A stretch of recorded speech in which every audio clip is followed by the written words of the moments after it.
This program was made possible by the Corporation for Public Broadcasting and by contributions to your PBS station from viewers like you. Thank you.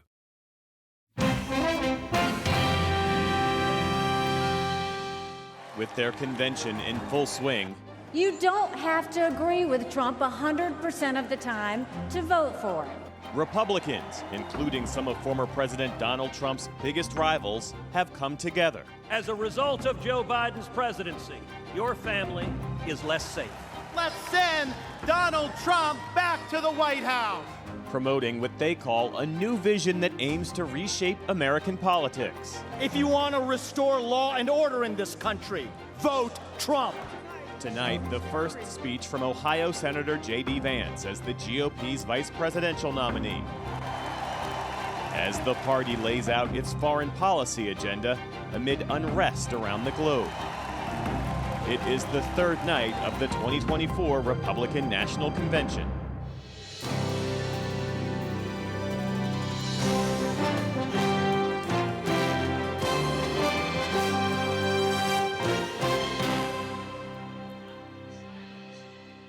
Welcome to PBS News' special coverage of the Republican National Convention in Milwaukee. I'm Jeff Bennett. And I'm Amna Nawaz. This is the third night of the convention, and the theme tonight is Make America Strong Once Again.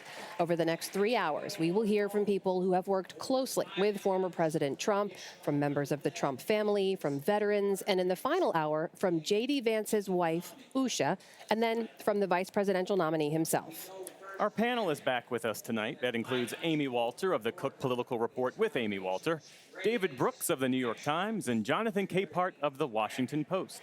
And down on the floor of the convention hall, our politics correspondent, Lisa Desjardins. Lisa? Hi, Jeff. We're down with the Georgia delegation right now on this third night. President Trump is not expected to speak here until tomorrow night, but PBS News has exclusively gotten video of him at a private event that happened a few hours ago here in Milwaukee. The former president was introducing a documentary about him that's called Trump's Rescue Mission Saving America. The reason I bring this up is because in this video, which was given to us by someone who went to see President Trump in person, former President Trump, in this video, he makes his first known comments about the shooting. This has been our best campaign, and then I got shot. How does that happen?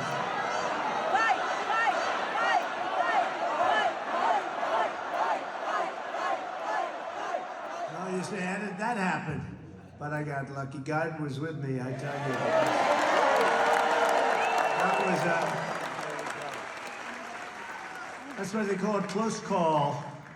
That was an amazing, horrible thing, amazing thing, and in many ways it changes your attitude, your viewpoint on life, and I think, honestly, I think you appreciate God even more, I really do, because something happened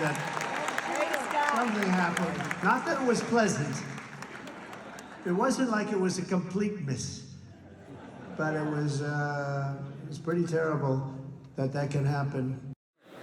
Pretty terrible that can happen, the former president's words. The person who shot this obviously was amateur video. This is not a member of the media that gave it to us obviously freely. That person told us they thought the former president was appealing to evangelicals. And Amna and Jeff, you may have picked up on evangelicals since the assassination attempt have been saying they thought there was a hand of God.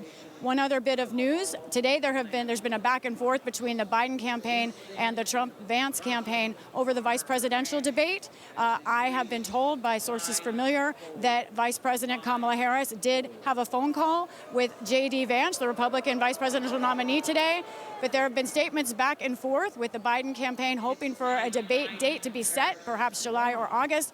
The Trump campaign has responded and said no date will be set because they say they're not sure who the vice presidential nominee is, implying that Joe Biden will not be the presidential nominee. So tell us more about that, Lisa. That's interesting because the Biden campaign is trying to put forward this notion that the Trump campaign, namely J.D. Vance, is in some way afraid to debate Kamala Harris. But you're saying that the campaign is saying that they're not going to make a determination until they know for sure exactly who will be on the ticket. Well, it's sort of classic. Oh, so you can tell it's quite loud on the floor right now. See if this chant dries down. Let's see. It's sort of a classic, I guess, the campaign being witty here. Although, I will say, also in those remarks from former President Trump earlier, we have video of him saying that he's not sure himself if Joe Biden will be his opponent, and he told the crowd that he actually would prefer it to be Joe Biden than Kamala Harris. All right. Lisa, just to follow up on that, because you were able to obtain that video exclusively, is there any other context for that video you think we should understand, or what we don't know about video we don't see? Yeah, it's a great question, and again, I apologize for the loudness down here. This was in a hall. It was for a documentary that was pro-Trump. Some donors in there, just some supporters of Trump in that crowd. And the former president introduced the movie. He was planning to do it. The press pool was outside and was not given access to the event. But someone that we know was inside and wanted to share that video. It's important context there. Lisa Desjardins on the very loud convention floor for us tonight, where she will be all evening. Lisa, we'll check back in with you shortly. Thank you. Of course, back up here, we have our panel with us all night as well. Amy Walter, David Brooks, and Jonathan Capehart. Amy, I'm struck already by the speakers we've seen on the stage. We are hearing, on the night we expect to hear J.D. Vance speak, a lot more mentions of Kamala Harris as well. Yes, it's really quite striking. We noted it last night, how Kamala Harris's name, the vice president's name, was in almost every speech. And today, along with the University of Chicago, we interviewed Tony Fabrizio, who is the Trump pollster. And we asked him, what would happen if things got switched out? What do you think it would look like? And he said, look, we believe that if she is put in for Biden, we will still win. We are 100% ready for this. We will be able to quickly pivot from making this race about Biden to making it about Harris. But I think what they're trying to do here, by bringing her up as much as possible, is to try to define her before, if she were to be the nominee, before she has an opportunity to do that herself, and more important, to say that even if Biden is at the top of the ticket, Kamala Harris will essentially be a president in waiting, and it could be at any moment, given the president's health. What about that, David? The degree to which Republicans are trying to preemptively define Kamala Harris. And by the way, mispronouncing her first name. I think everyone knows by now, she's been vice president for 4 years, how to say her name correctly. But that's not what we've been hearing on the stage tonight. Yeah, well, you know, it's tasteless not to pronounce somebody's name correctly. I mean, people should be called what they want to be called. So that's a pretty simple rule. But, you know, it's basic politics that you go after your opponents. And you go after your opponents, especially Joe Biden, I think, had another poor polling day, I would say, today. And so it's looking a little more likely, where there's been reports that Chuck Schumer went to Biden and was aggressively saying he should step down. So it's looking a little more likely that Biden will step down. I don't know what the odds are. But so it's just politics 101 to go after the person who was possibly going to be your opponent. Yeah. Jonathan.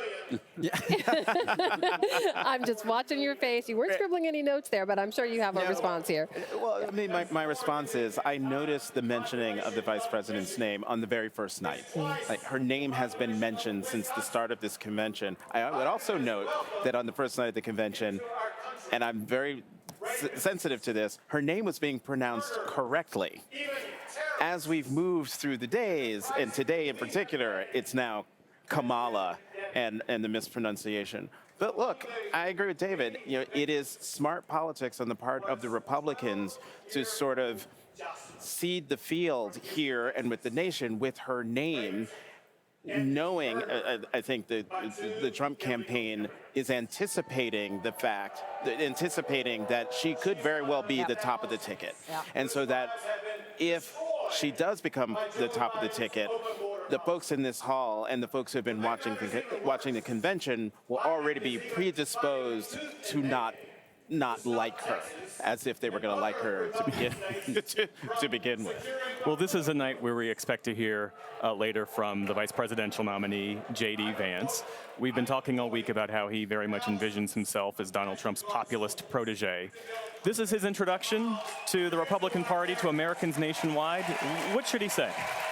Well, they made a movie about his life, so he should be able to, he should be able to tell that story. And I assume he'll tell that story very well. He wrote a book telling that story. It's a pretty fantastic story, frankly. And so I think that's one of the things we'll hear. One of the things I'm curious about, this is foreign policy night. And already in the pre-speakers earlier in the day, people went hammer and tong after George W. Bush. They're really, I mean, Newt Gingrich said something nice about Ronald Reagan, but he's Newt Gingrich. He's 150 years old.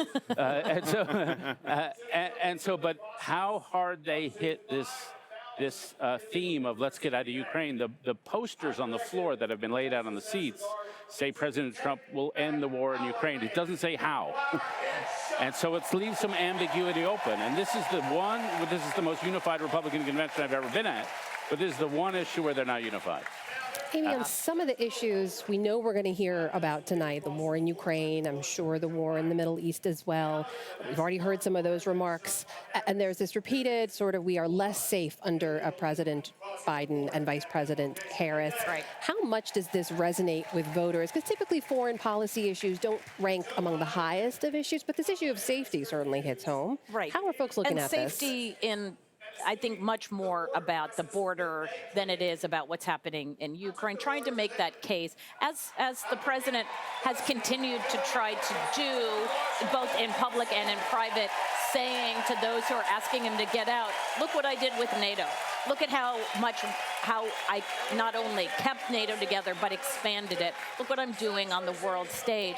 That's not something he's getting credit for from voters, in part because they're looking more closely at what is happening at home rather than what's happening overseas. And to David's point, it is true that this generation of Republicans, this cohort of Republicans, both on the stage and in the crowd, they have been shaped as much by reaction to the wars started under George W. Bush than anything that happened with under Biden's presidency.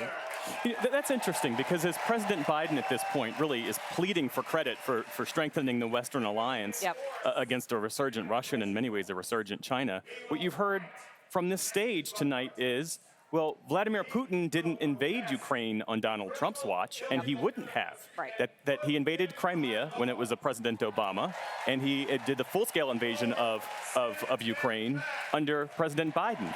What do you make of that? Because I feel like there are dispassionate voices who will hear that and say, they have a point.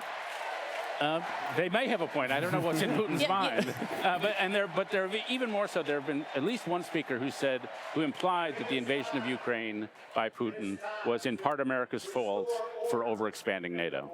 And so that is a pretty strong critique of basically post-war foreign policy. And it's a pretty strong evasion of who Vladimir Putin is. And so what does this party believe about that? I genuinely don't know. I know what J.D. Vance believes, but I don't know. Donald Trump talks one way on this issue, but as president at least, he didn't pull us out of NATO. He was much more conventional than you would have thought by the populist rhetoric. David, we also saw the Russian foreign minister today issue a statement essentially welcoming J.D. Vance to the Trump ticket, basically saying this is a good thing because he will stop arming Ukraine. That feels like a big policy gap within Republican establishment I think as well. I'm right. J.D. Vance called him a man of peace, the foreign minister of Russia, which is a little odd for a guy who helped invade another country. But that's the realignment that we're seeing here. And you got to think that Vladimir Putin is super happy about the nomination of J.D. Vance. And there's no way there'll be a peace plan on the table as long as the possibility of a U.S. withdrawal of aid is just hanging out there. And so, this is happy days for Vladimir Putin. You know, do we have time for one thought? I believe we do. The testing of this theory, we saw a piece of it in the Ohio Senate race. Right? Ohio has a significant Ukrainian population. When Russia invaded Ukraine, Rob Portman, who was the then senator, was adamant about helping Ukraine and going over to Ukraine and spending a great deal of time on this issue. The thought that a candidate for the Senate in that state could come out and say what he said about Ukraine, everybody said, that's crazy. You're gonna lose the race. You can't say that in Ohio. given the Ukrainian population here, given how much work the senior senator's working on that, didn't seem to hurt him in the state of Ohio. And that tells you not just what it means within the Republican Party, but just as an issue writ large for the public.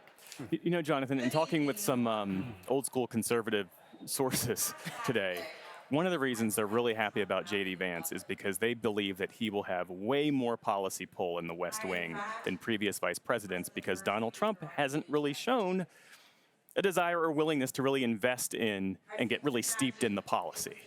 How do you see it? I could see that. I could totally see that. And it'll be easy for a Vice President Vance to do all sorts of things, because there is a 900-page manual that will be coming, that is right out there from the Heritage Foundation, called Project 2025, with a litany of things that they could do, starting on minute one.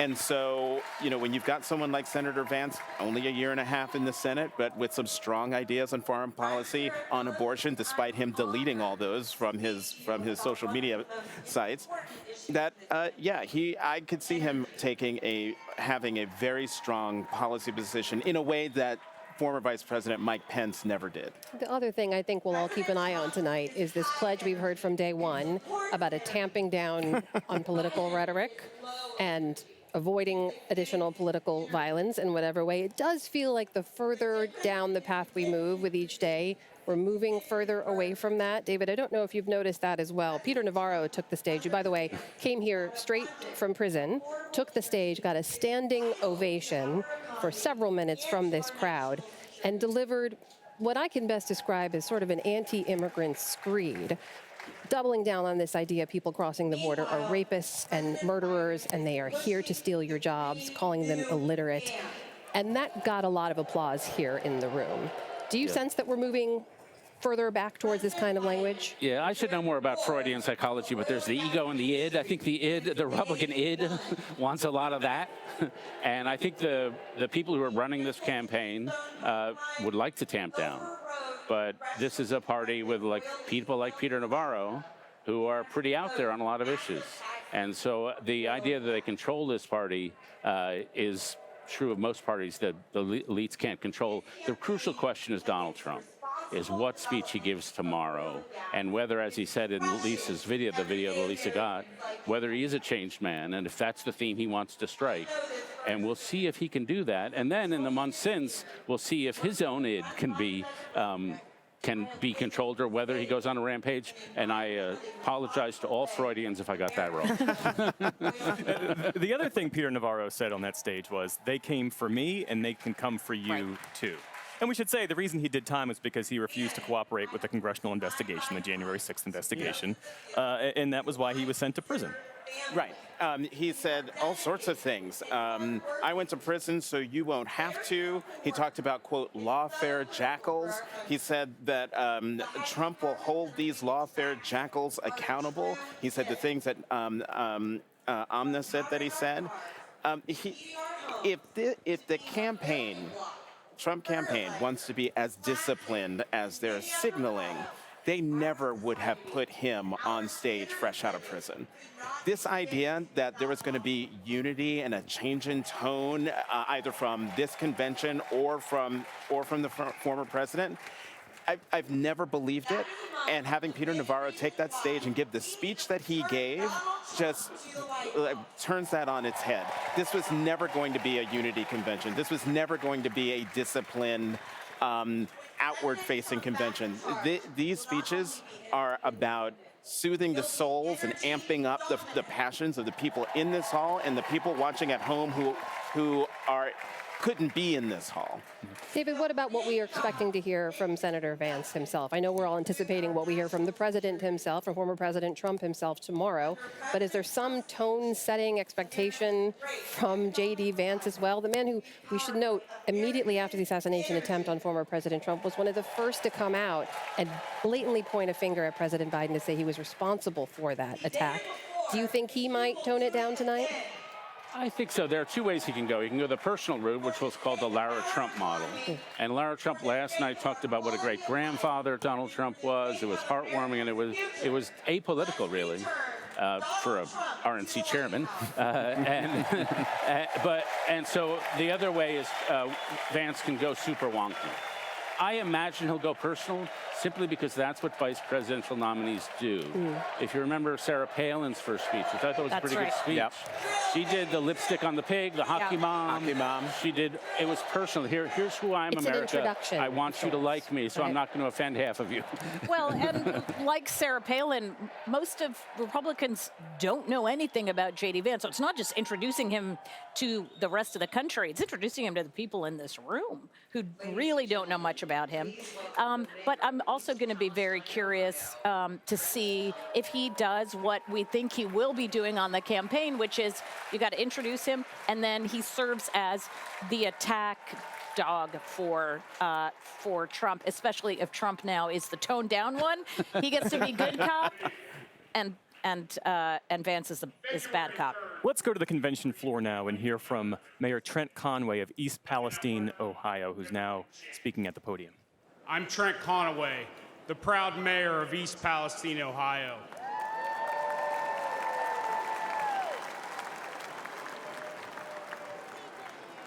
When the train derailed, spewing flames and toxic chemicals to our town, faced a disaster unlike we'd ever seen. And in the chaos, we witnessed a clear contrast between leadership and incompetence. Our first responders didn't hesitate. They raced to the scene, they battled the flames, and evacuated our citizens. And for that, I want to thank every one of them tonight.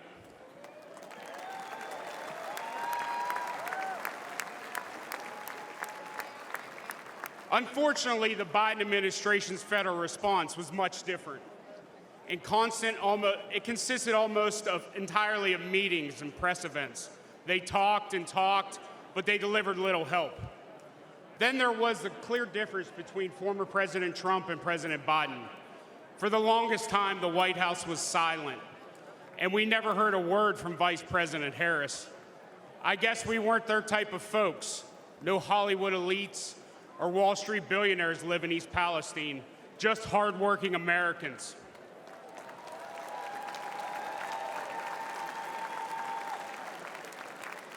But Donald Trump cared. First, he called to ask permission to visit, not wanting to intrude, and then he asked how he could help. When he arrived with fresh pallets of drinking water, he met with everyone, from first responders to local officials and residents. He toured the derailment site. He listened to us, and he shared a meal with volunteers at a local McDonald's. His presence was genuine. His concern was real. After a year of criticism, President Biden finally did show up. His appearance was brief, forced, and scripted. He met with a select few and then left. We needed so much, and he delivered so little. I know a thing or two about train wrecks now, and let me tell you, that's what the Biden administration has been.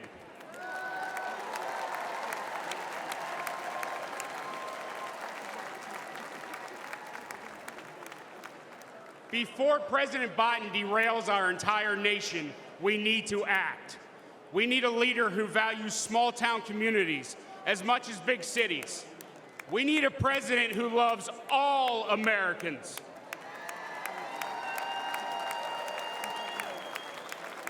We need Donald J. Trump. Thank you. Ladies and gentlemen, please welcome the Governor of North Dakota, Doug Burgum.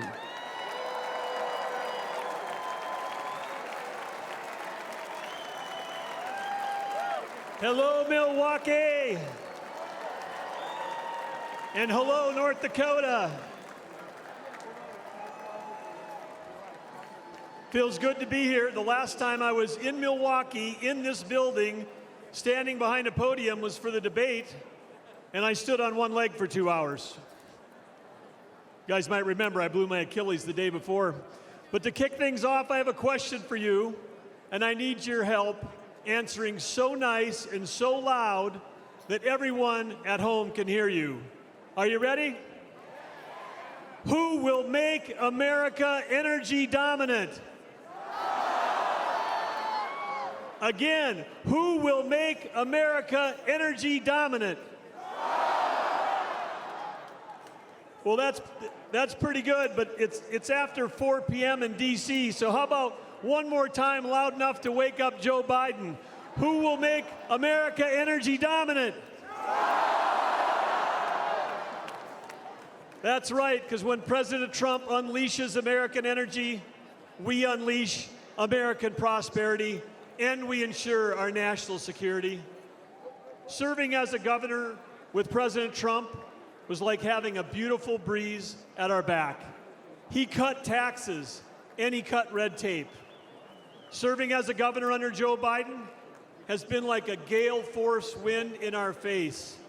Biden's war on energy hurts every American because the cost of energy is in everything we use or touch every day. Biden's red tape has raised the price of the gas in your car, the cost of food on your table, the clothes on your back, and it's even raised your rent. Biden's green agenda feels like it was written by China, Russia, and Iran. Let's look at Biden's EV mandates. Where do nearly all the batteries and rare earth minerals come from? China, you know.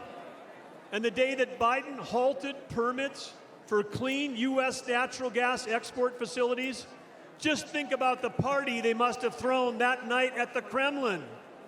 Because Biden's policies are making Russia and Iran filthy rich. And they're using that money to fund wars and terrorism against our allies. At home, Biden is acting like a dictator. He's using mandates to shut down reliable baseload electricity. That's why your electric bills have soared upwards as our nation's electric grid reliability spirals downward. 4 more years of Joe will usher an era of Biden brownouts and blackouts. Imagine no electricity for your fridge, your lights, or air conditioning. President Trump will ensure that there is power for you, and importantly, that we have the power as the United States to beat China in the AI arms race.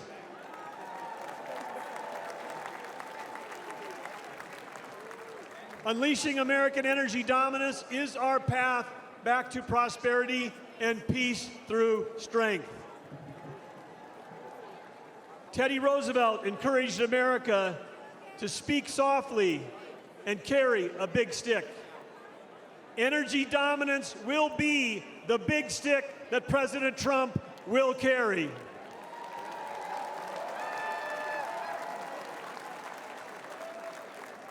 Yes, President Trump will make sure that America is selling energy to our allies versus buying it from our adversaries.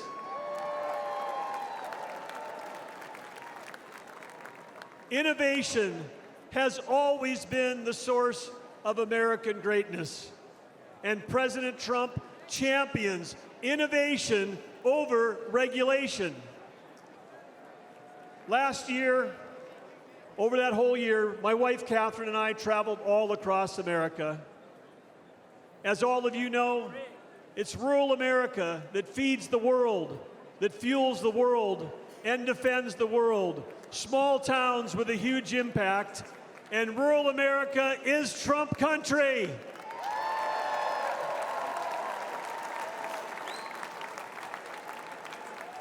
In North Dakota, we know one thing for sure because we've seen him do it, and that's that the hardest working president in American history is Donald J. Trump.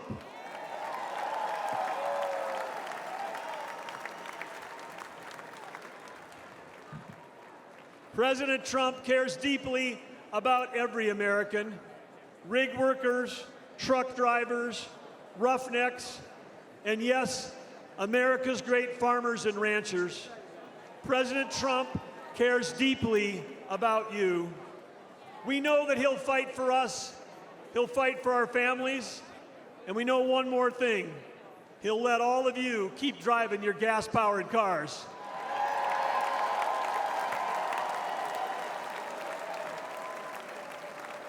When President Trump unleashes energy dominance, he will make America affordable again. He will make America strong again. And when President Donald J. Trump and J.D. Vance together, they will make America great again.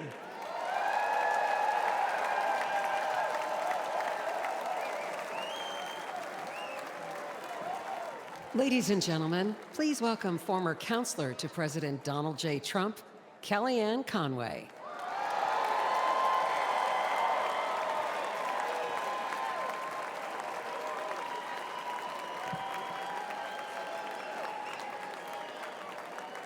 Good evening, Patriots. 8 years ago, Donald Trump shocked the system and defied the doubters to become the 45th president of the United States. He didn't want fortune or fame, power and position. He already had all of that. Donald Trump and his family made enormous sacrifices to run and to serve as president. He didn't need to do it. He wanted to do it. My relationship with Mr. Trump was forged under fire in a foxhole in 2016 after he asked me to be his campaign manager.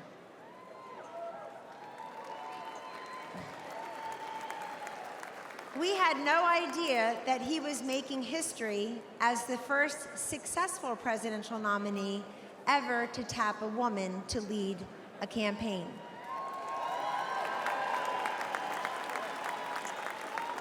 But that was a natural for Donald J. Trump.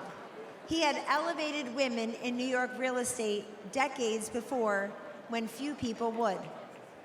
One morning, I was in an early senior staff meeting in the White House, and as I glanced around the table, something caught my eye. In that meeting were Sarah Huckabee Sanders, Mercedes Schlapp, Brooke Rollins, Ivanka Trump, and me. I soon realized that among us, we have 19 children. At the time, ages 2 through 16. Show me a C-suite in America where 5 working moms of 19 young children could have the highest rank in the company and work alongside the president.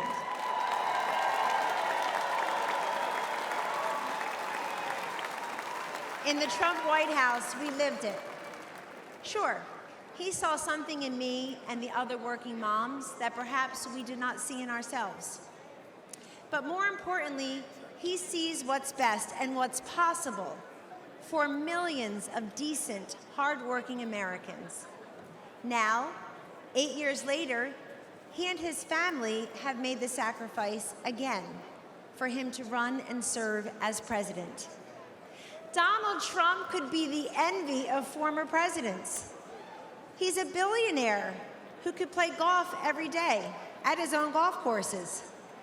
He can enjoy a magnificent life with his incredible 5 children, his 10 amazing grandchildren, and that extraordinary, elegant, beautiful, brilliant wife.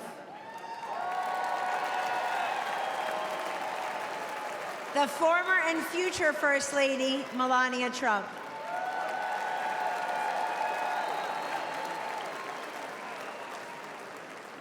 He does not need to do this, but we need him to do this. How often do we hear, "I want Trump's policies without Trump's personality"? Well, good luck with that. We don't get those policies without that personality.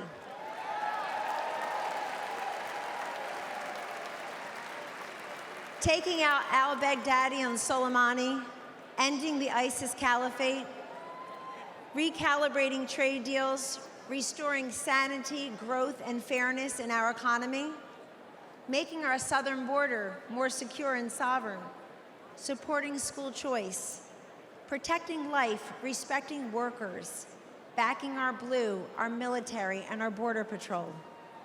You get that through strength and toughness. Weakness emboldens our adversaries, enables failure, and empowers evil. The answer to weakness is strength. The antidote to division is unity. And the alternative to failure and incompetence, to Joe Biden and Kamala Harris, is to send them packing and send Donald Trump and J.D. Vance to the White House.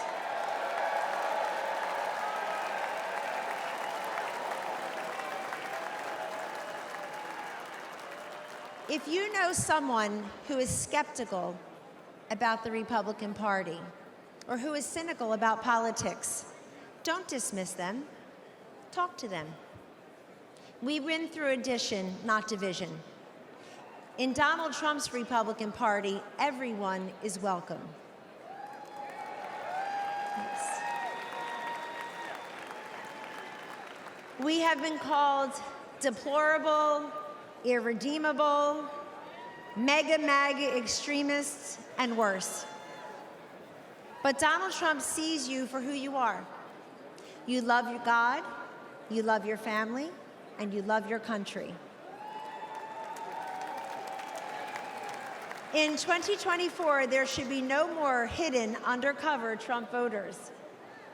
It's time to put that flag on your front porch, that red hat on your head, because we don't cave and we don't cower and we do not capitulate. Instead, we get up, we show up, we stand up, and we speak up. Ladies and gentlemen, this is your movement. This is your moment. And this is the man I know and the president we need for 4 more years. He picks the toughest fights and wins. He has stood by me, and he will always stand up for you. Thank you, God bless you, and God bless the United States of America.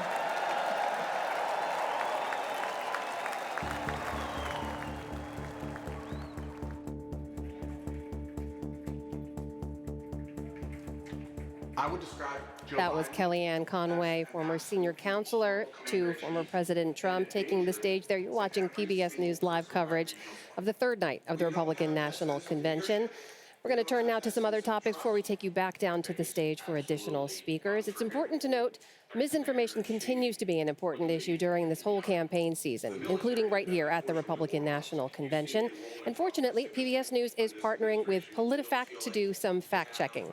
Katie Sanders from PolitiFact joins us here in the booth. Good to see you. Thanks for having us. So let's just address a few of the things we've heard in previous nights, tonight already, and add some context and necessary facts to this. On the issue of inflation, we heard Congressman Ronnie Jackson of Texas earlier today saying that the U.S. had experienced record high inflation under the Biden administration. What should we understand about that?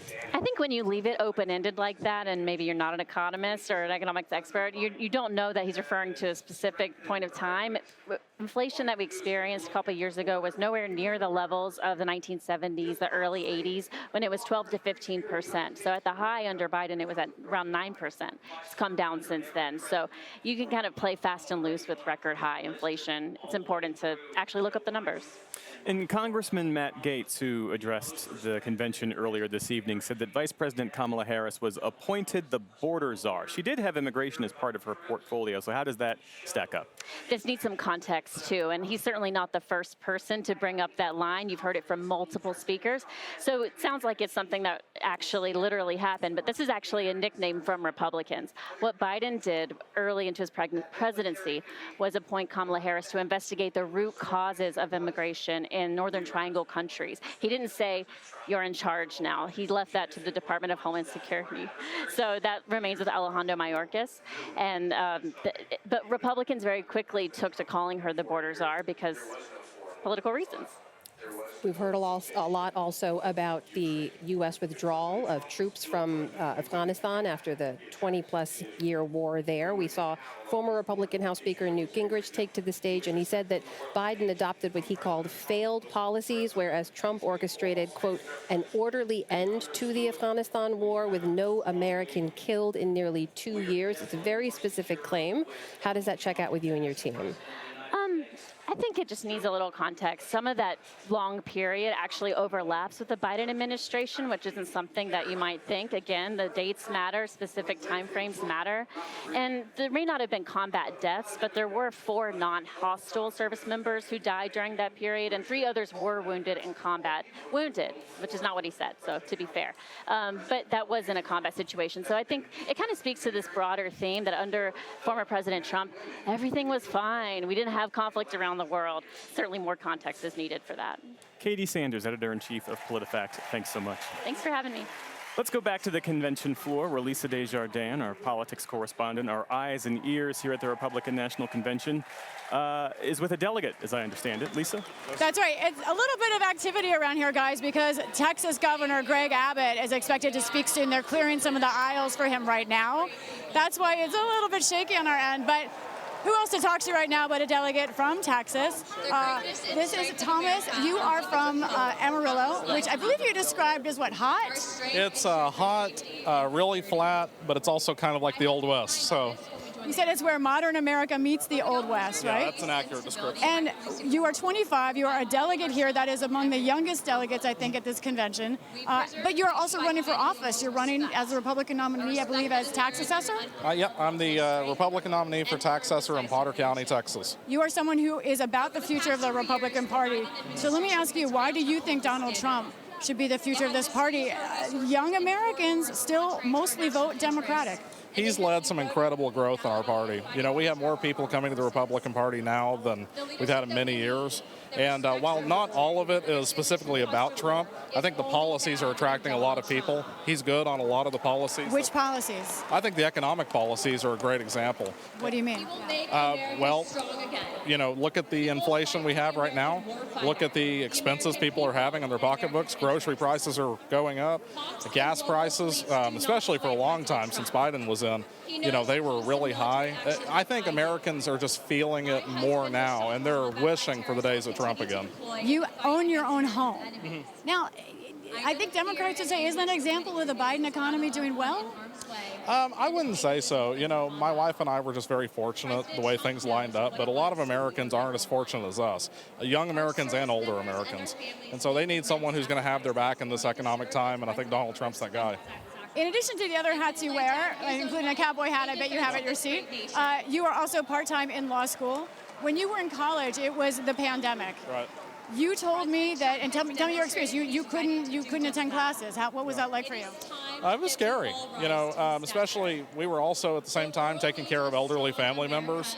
And so we had to think about health. We had to think about just making sure everything was safe. So it was pretty scary. I'm curious your reaction to the news that President Biden has contracted COVID right now. Yeah. You know, I'm a believer that you have to pray for everybody, whether you agree with them or not. While I don't support President Biden, I'm praying for him. I hope he gets through this well, and I hope he's healthy on the other side. You're a Christian. You're talking about your faith. Donald Trump is not someone who's always talked like a Christian. He said some very harsh words about a lot of people, about women, about his enemies. What do you think of his character? You know, while we haven't always agreed with all of his actions or his style on some things, I think he is a man who cares about the country, and I'm comfortable with where he's at on promoting American values, and I'm praying for him right now and for his family, and I think we're seeing it out, especially in this convention.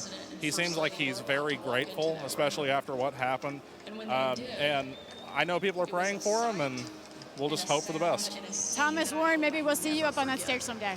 Maybe. Amna Jeff, thank you. Lisa Desjardins, thanks so much. As Lisa mentioned, we learned earlier today that President Biden was diagnosed with COVID. His symptoms are said to be mild. He's self-isolating at his home in Rehoboth.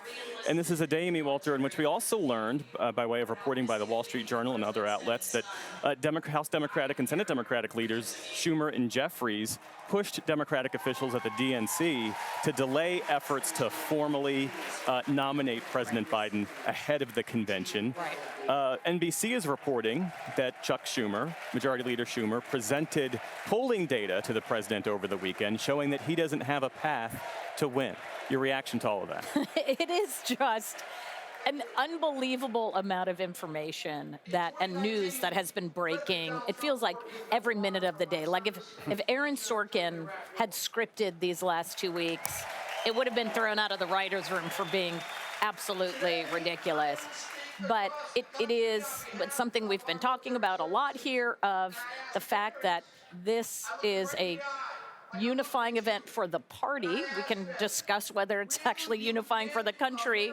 Definitely, that's another topic. But for the party, definitely unified. The fact that Democrats are now spending more time debating their own future is very telling. Look, we keep waiting for this this moment where somebody in very high leadership, whether that is the former Speaker, Nancy Pelosi, or Chuck Schumer, to come out and publicly say something. They seem to be dropping as many hints, saying it as nicely as possible to allow President Biden to bow out without having to have that public accounting.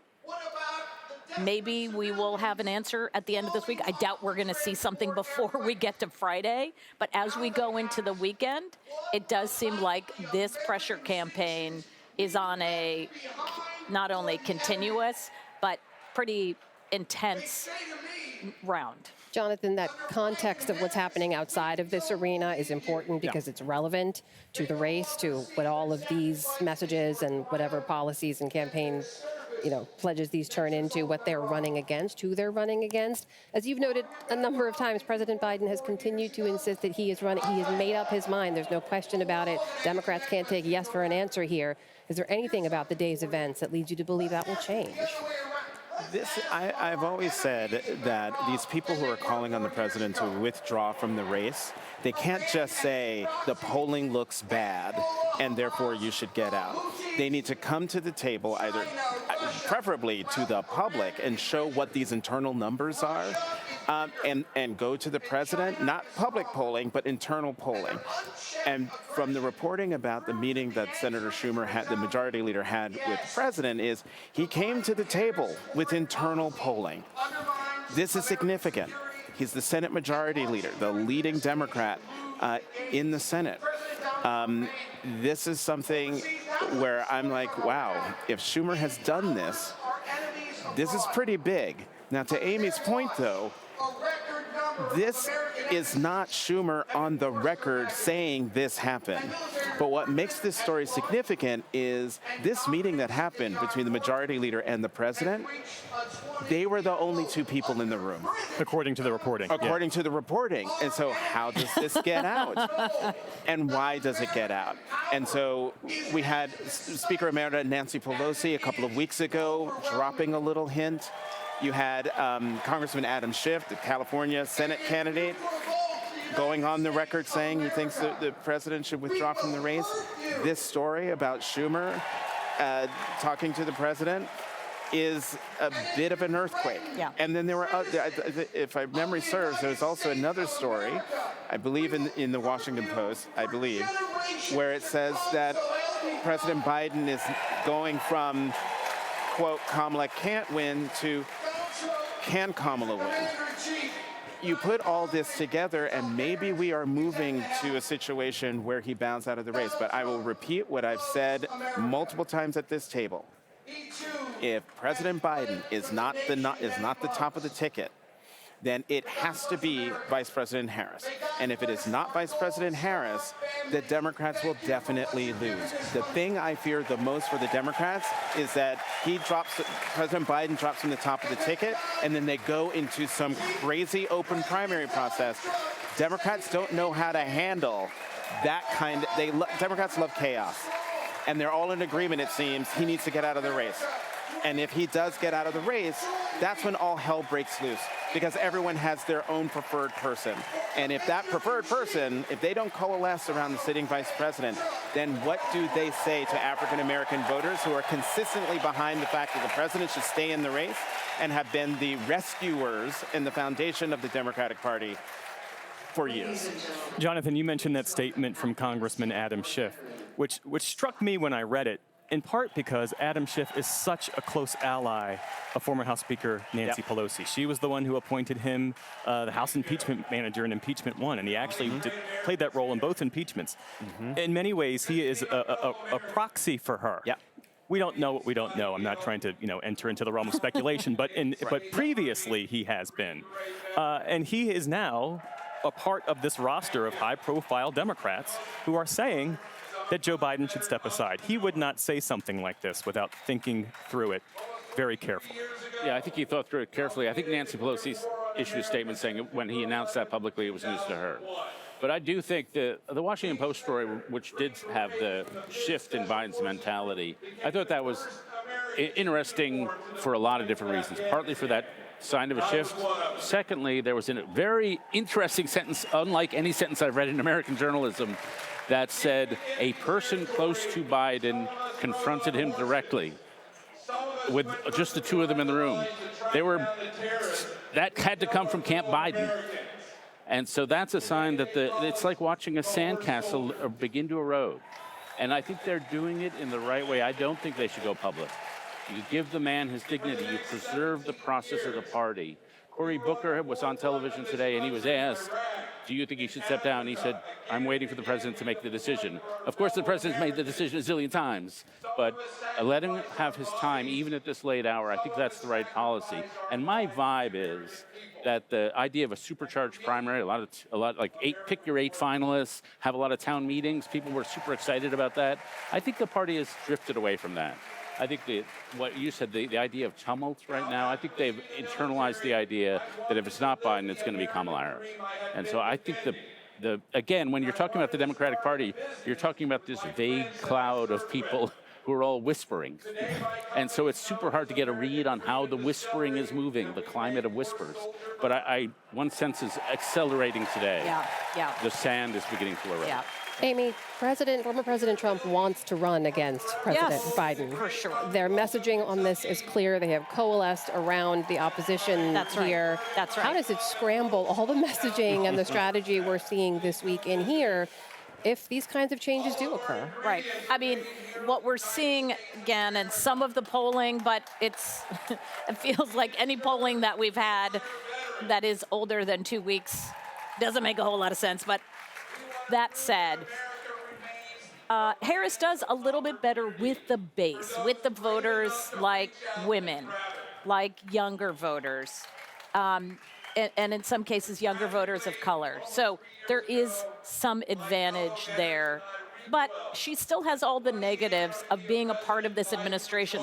What they're saying what they've been saying for the last few days about the administration, its policies on the border, its policies on inflation and the economy, on Afghanistan.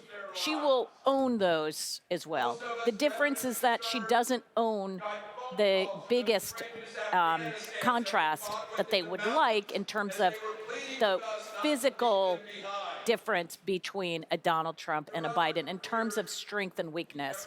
But they will still lean into the weakness, right? That she is weak because she supports open borders. She is weak because she, as a candidate, wasn't particularly successful when she first ran. So they will basically run a very similar campaign.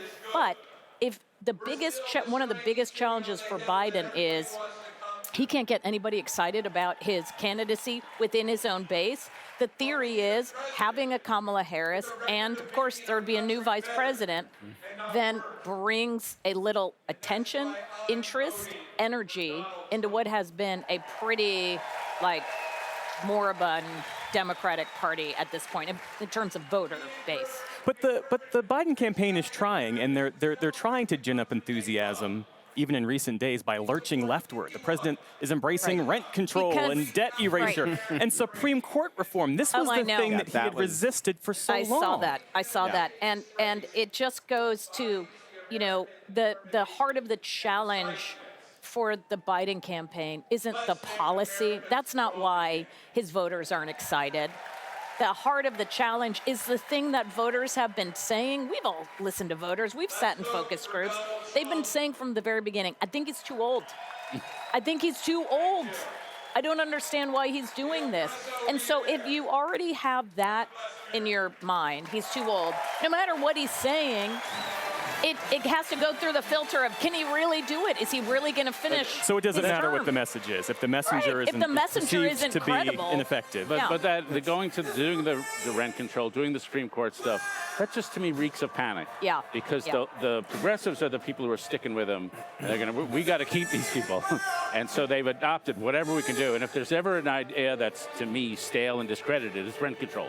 But they've got to keep their people on their team. So I just look at that as a last-ditch political gesture. I know none of us want to get ahead of where this story is and, kind of following the reporting as it comes out, but you've covered plenty of conventions and campaigns and elections. This is a unique one for a number of reasons, mainly because of this individual right here. Entering the arena is former President Donald Trump on the third night of the Republican convention, a convention in which he has appeared every single night. Tonight, walking into James Brown's It's a Man's World. As he makes his way to the boxes he has in previous nights, where members of his family, members of Congress, his allies. Interestingly, we have not seen former First Lady Melania Trump appear this week. She might be here tomorrow night when former President Trump addresses this gathering. But let's take this in. Let's see how the former president greets the crowd this evening.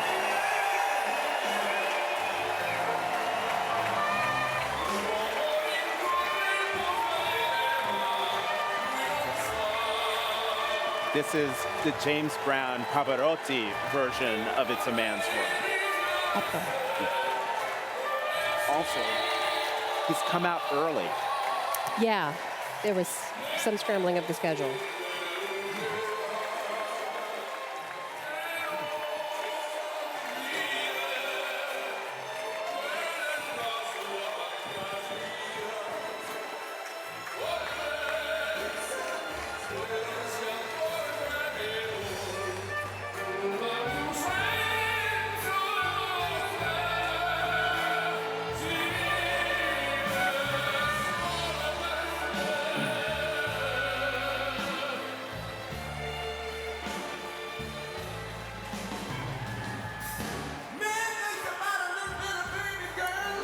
David Brooks, interesting to note each night who is seated in that box. If you take a look down the line there's Texas Governor Greg Abbott, Florida Senator Marco Rubio. I noticed Virginia Governor Glenn Youngkin as well. All the VP rejects. And I think also Senator Ted Cruz, was next to Governor Youngkin. I think. We're about to see.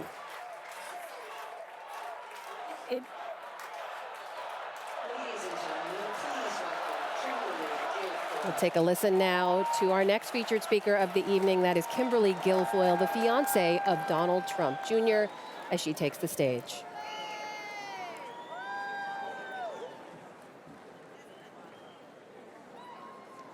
Good evening, ladies and gentlemen. Like you, I have spent much of my time the last few days in prayer. And I know that God has put an armor of protection over Donald Trump.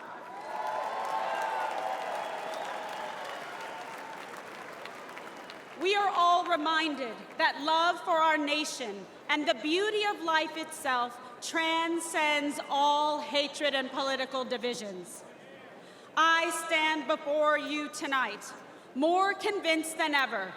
This is the most important election in our lifetime. This election will decide the fate of our great nation. And that is why we must elect President Donald John Trump.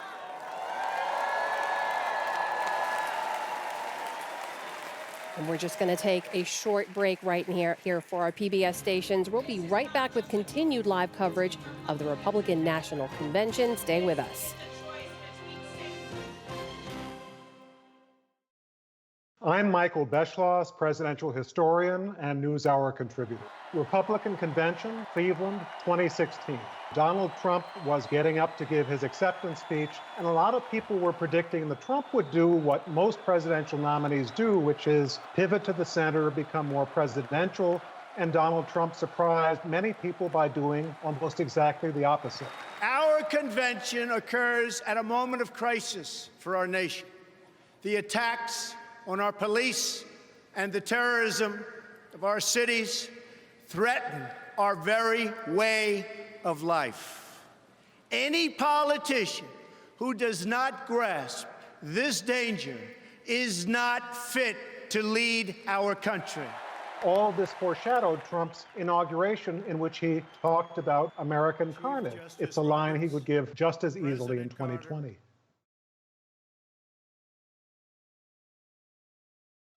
Welcome back now to live coverage of the Republican National Convention. I'm Amna Nawaz. And I'm Jeff Bennett, and we are going to take you back to the convention floor where Kimberly Guilfoyle is addressing the crowd. All Joe had to do was leave it alone and take a nap.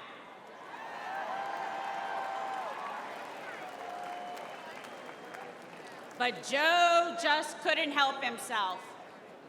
Joe Biden cannot lead America. He cannot even lead himself off a stage. Now Americans are drowning in inflation. Insanity spreads like a cancer in our schools. We are closer to World War III than any time in my life. And we are facing an unprecedented invasion of millions of illegal aliens across our southern border. Rioters and looters go free, while Biden and the Democrats persecute American heroes like Donald Trump.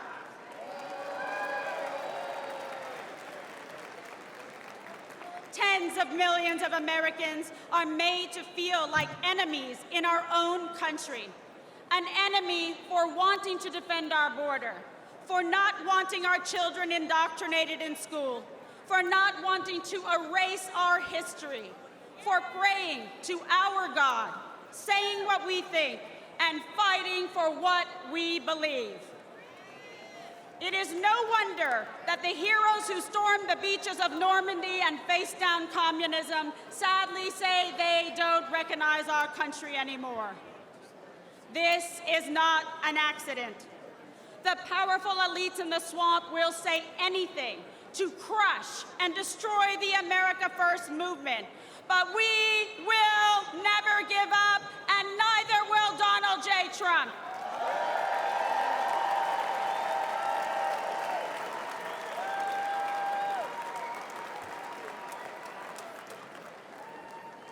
I know I speak for patriots everywhere when I say we are fed up. We are outraged about sex trafficking and drug trafficking across our southern border. We are fed up with the forever wars. We are done being told by the radical left to sit down, shut up, and obey. The Democrat vision for America is governed by fear, hatred, and political oppression. Our vision is defined by a love of our country, love for our fellow citizens, and our love of freedom.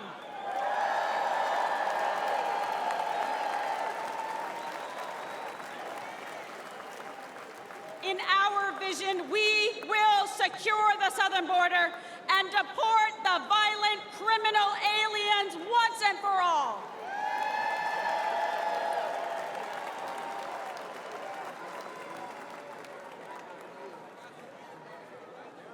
In our vision, America will combat foreign aggressors and ensure our service members are protected, not abandoned, as they carry out their dangerous missions abroad.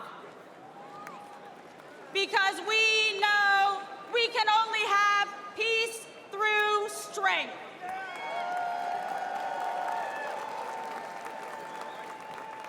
We will restore an era of national pride, where freedom of speech is respected and cancel culture is ended. Where high school girls only compete with other girls, not biological men.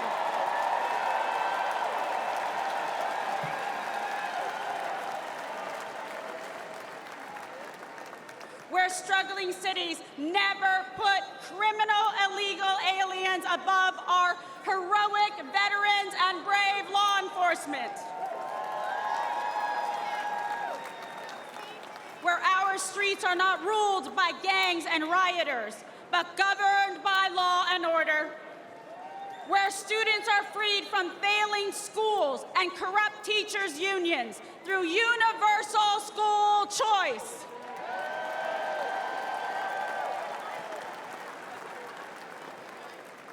Where our most sacred institutions are not weaponized against political opponents, but are fair, equal, and just.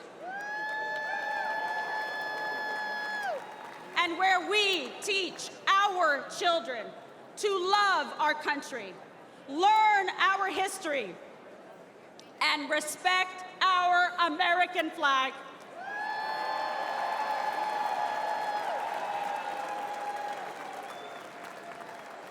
I believe in America. I believe in our freedom and liberty. And I believe in Donald John Trump.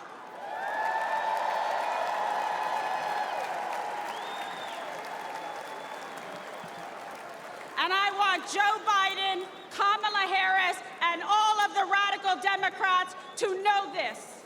We will not be bullied into obedience. We will not cower in silence. We will fight for America because we love America.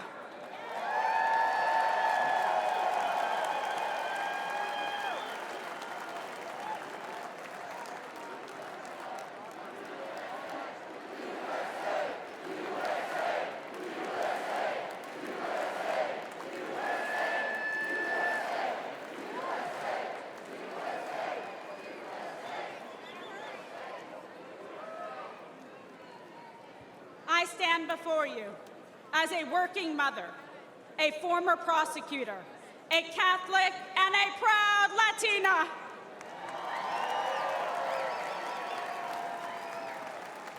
I know personally what every American has now seen with their own eyes. I know the measure of the man that stands before us. Donald Trump will never stop fighting for you.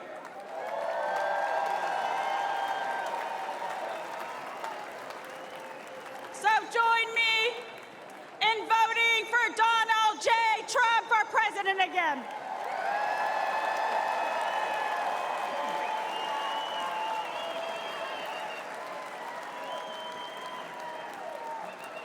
Victory is in our sights. America's future is in our hands. America's destiny is in our control. And America's prosperity is in our hearts and souls. America, this is your moment. Will you stand for President Trump? Rise up! Rise up! Ladies and gentlemen, lovers of liberty and freedom and the American dream, this is our last chance to make America great again. God bless you. God bless President Trump, and may God bless America. That is Kimberly Guilfoyle addressing night 3 of the Republican National Convention. You are watching live PBS News special coverage of the Republican National Convention. Let's go to our White House correspondent, Laura Barone Lopez.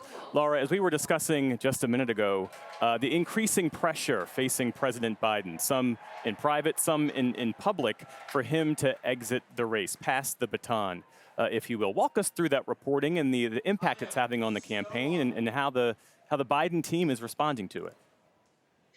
Yeah, Jeff, all week long, I've been hearing from Democrats that the conversation is not over about Democrats telling the president and talking amongst themselves about wanting the president to step aside, to step out of the presidential race and to have someone else pick up the baton. So despite the fact that Biden has been saying that the decision has been made, that he is in the race, Democrats are not done having that conversation. And today, ABC reported, as well as Politico, that Senator Chuck Schumer, the majority leader there, actually over the weekend said to President Biden that he thought it was in the best interest of the country to step out of the race. Now, here at NewsHour, we haven't confirmed that reporting, but multiple outlets have been reporting that. And the White House did send me a statement. Andrew Bates, spokesperson for the White House, said that the president told both leaders, told Chuck Schumer and told Hakeem Jeffries, that he is the nominee of the party, he plans to win, and that President Biden looks forward to working with both of them to pass his 100 days agenda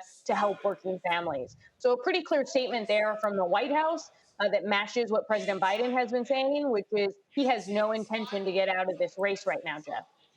And Laura, what does your reporting also show about this other big piece of news we heard about the president and his health today, that positive COVID diagnosis that has forced him into self-isolation in his Delaware home for a few days at the very least? We know he was just sort of on a campaigning tear, in particular reaching out to black voters to try to build some enthusiasm among this core part of the Democratic base. He had to cancel a speaking engagement to a major Latino advocacy and civil rights group today.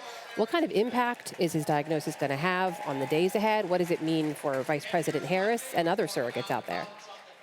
It could potentially lead to more Democrats coming out saying that he needs to step aside, Amna, because of the fact that so many Democrats have said publicly, privately, that one of their biggest concerns is that President Biden is not up to the task of campaigning, of actually effectively telling the public the message that so many Democrats down ballot are running on. They say that the problem isn't the message and the president's record as so much as the messenger himself. And so the fact that President Biden is now going to have to be taken off the campaign trail, he's in Rehoboth at his home there in Delaware, and he wasn't able to finish all of his events in Nevada, is going to be a troubling sign to a number of Democrats, especially as they come back next week to D.C.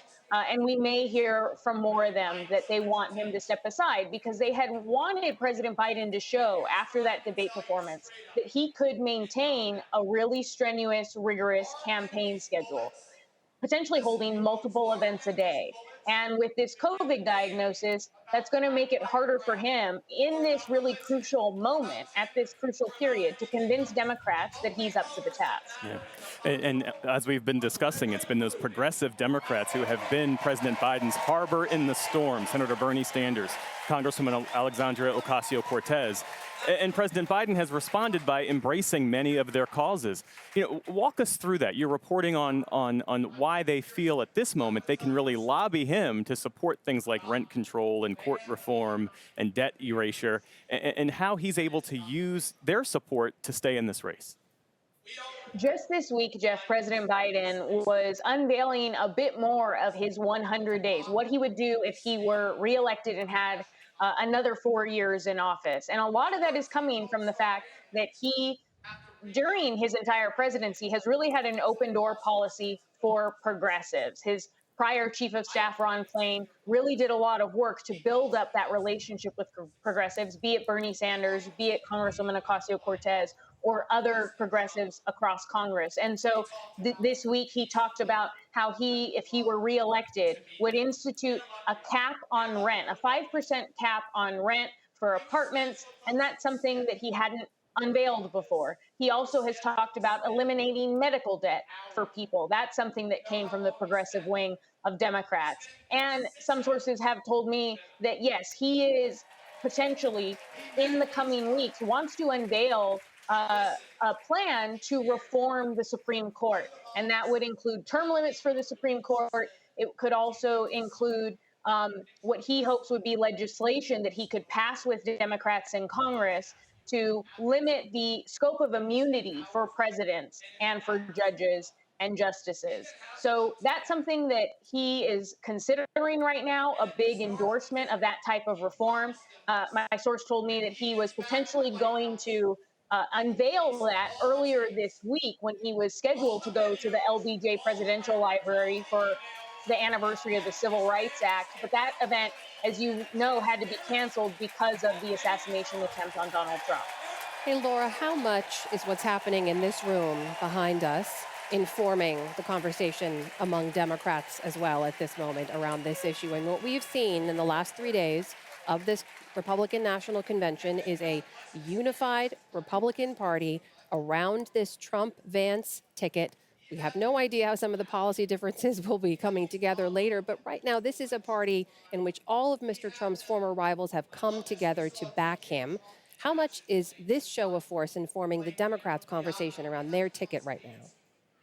Well, it depends on if you're talking to President Biden's campaign or if you're talking to other Democrats across the party, right? Because of the really big family conversation that they're having right now. President Biden's campaign says that what they're hearing at the Republican National Convention is stuff that that gives them a lot to work with, essentially that they are going to continue to be able to attack Republicans on Trump's second term plans, whether it's about immigration, about mass deportations of migrants, the fact that Republicans are really leaning into conspiracy theories about non-citizens voting in droves and in massive numbers, which the data and the evidence doesn't show that.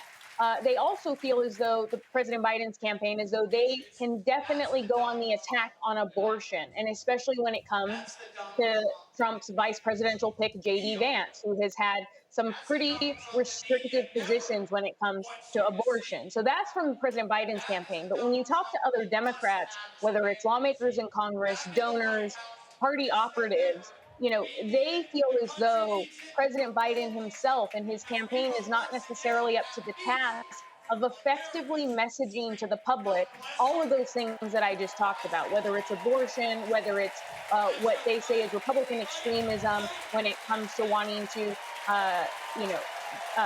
push forward anti-democratic norms. And so that's something that Democrats feel as though they don't have the strongest messenger on. And they're worried that because they don't have a strong person at the top of the ticket, that it could eventually impact them down ballot in other races.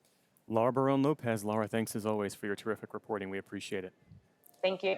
And let's go back now down to the convention floor. Our political correspondent, Lisa Desjardins, is there with a delegate. Lisa, who are you with? Hi, Jeff and Amna. I'm with Lauren Martell, but I have to tell you, they just began a presentation for Gold Star Family, so I think Miss Martell doesn't want to talk to me. So let me instead tell you some of my reporting. If we're going to move around here, Jim, with the camera.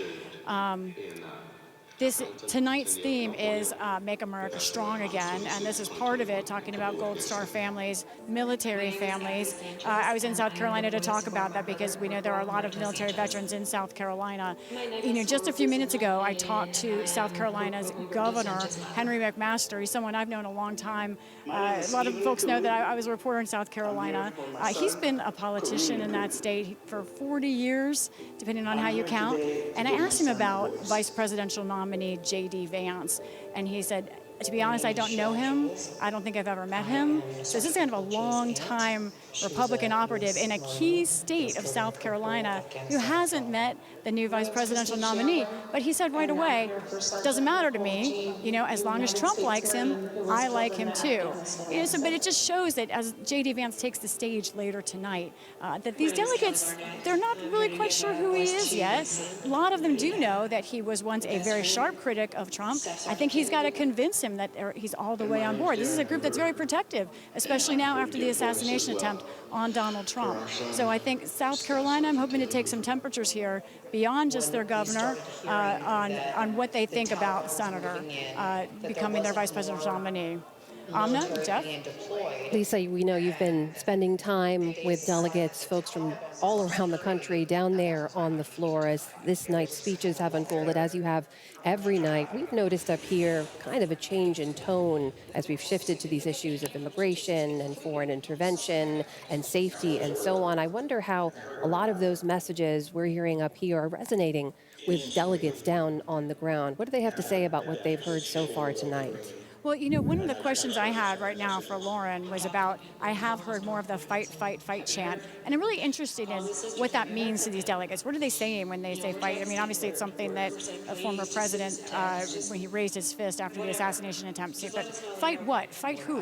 What is it in their mind that they're talking about? Because we had speakers earlier tonight talk about, you know, if you hurt American citizens, we will hurt you for generations. Well, who is the you they're talking about? Who do they think it is that is out to harm Americans? Who are they targeting? Who are they fearful of in this speech? I do also sense that change in rhetoric tonight, Amna, and I need to talk to some more delegates about it, but I think you're on the right track for questions I have as well. It's our Lisa Desjardins down on the convention floor for us. Lisa, thank you. We'll check back in with you shortly. Back up here, of course, we have our panel with us all night, Amy Walter, David Brooks, and Jonathan Capehart. Jonathan, we watched Kimberly Guilfoyle there, who's another family member of the Trump family, to speak. It was a sharp contrast between what we heard from Laura Trump last night, a very personal, sort of reflective, here is the man I know behind the scenes, many of you may not know. That's not what we heard from Kimberly Guilfoyle today. No, it was a repeat performance of what she did in 2020. You may recall the Republican convention was held at the White House, and when she spoke, the big thing about her speech was the ending, when she yelled out, "The best is yet to come," very theatrical. But she was on attack. And a lot of her, we are fed up. We are done being told by the radical left to sit down, shut up, and obey. Deport the violent criminal aliens once and for all. I mean, we've talked about this since day one. The unity vision that they were talking about this convention being in the aftermath of the assassination attempt of Donald Trump would give way to this the closer we got to the big moment, and that is Donald Trump's speech. And, we started seeing it last night, and we saw it with Peter Navarro today. We've seen it with Kimberly Guilfoyle. And so I just think it's going to amp up the later this night goes and into tomorrow. And Amy, with both campaigns, excuse me, eyeing the Rust Belt as they make their path to 270 electoral votes, that kind of messaging, I mean, does that reach to be specific, the swing white voter? Well, no, the white working class voter who for generations had voted for Democrats, but more recently voted for Donald Trump, or would be more inclined to vote for a Republican like Donald Trump? Yeah. So, I mean, this is always your challenge in a campaign. You've got to keep your base energized while you're at the same time trying to bring the new people in, the swing voters in. And what makes the Trump campaign so strong is, and we see it in this hall, we've seen it for the last 4 days, we've seen it in the last two campaigns. He has a much closer relationship, more enthusiastic relationship with his voters than Joe Biden does. Many of the people who voted for Joe Biden in 2020 did it not because of Joe Biden, but because they were doing it to protest Donald Trump. They didn't want Donald Trump to win. That's very different from this base. But you've got to keep them engaged. The more, if Donald Trump does do a 180, and start talking like a swing voter focus group, those folks are going to feel like they're kind of left out. What gets them engaged and energized is the kind of appeals that we've been hearing from some of these voters. One thing that I thought was really interesting today about our interview with Trump's pollster, Tony Fabrizio, is he said, what Vance does for the ticket is, yes, he agreed that the Rust Belt is where he's really strong. We're going to put him everywhere in the Rust Belt, every one of those states, Pennsylvania, Michigan, which allows, and Wisconsin, which allows Trump to go campaign in places that are kind of reach states, Minnesota, New Hampshire, Virginia, states that were once thought of as off the map. The other thing, though, that I thought was really interesting was the choice of where their first campaign stop is as a ticket. Grand Rapids, Michigan. Now, Grand Rapids, Michigan is the kind of place that in 2004, George W. Bush won it with like 60%. This is Gerald Ford's backyard, literally. It was his congressional district.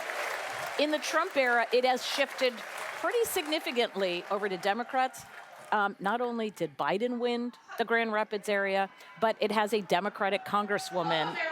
That Democratic congresswoman has come out publicly, Hillary Scholten, against Biden running again. She has said, I want him to drop out. And it's the kind of place where, again, you would think, boy, this is going to be a tough place for Donald Trump, right? These are the newly engaged anti-Trump voters.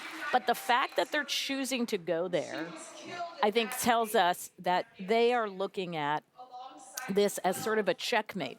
Because if Biden can't win in that region, can't win Kent County, he doesn't win Michigan. So instead of going, you would think based on everything we were just talking about red meat and going to the base, they could have ended up in a really red part of Michigan as their kickoff.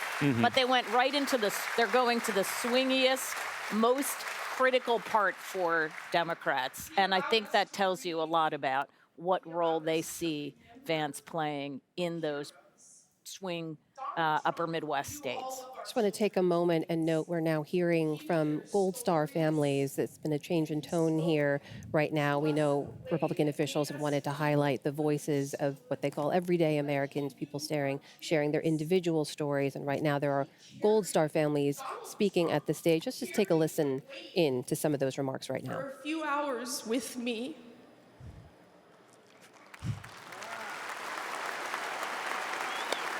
yeah.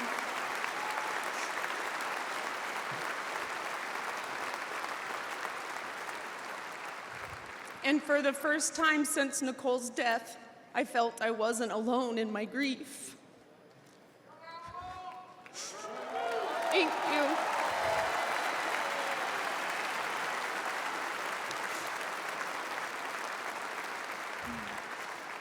I had expected to meet an arrogant politician. Instead, I met a man who had empathy for us. He was compassionate, and he spent time with us because he knew it would make us feel better. Thank you, President Trump.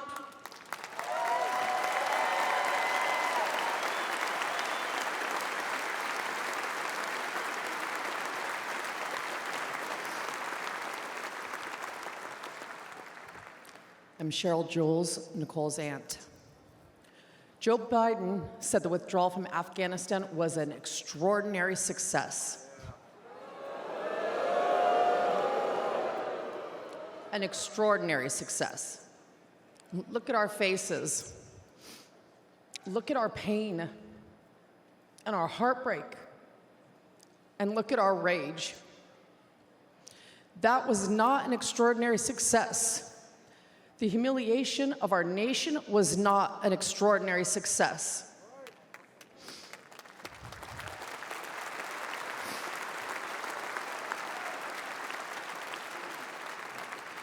Joe Biden may have forgotten that our children died, but we have not forgotten. Donald Trump has not forgotten.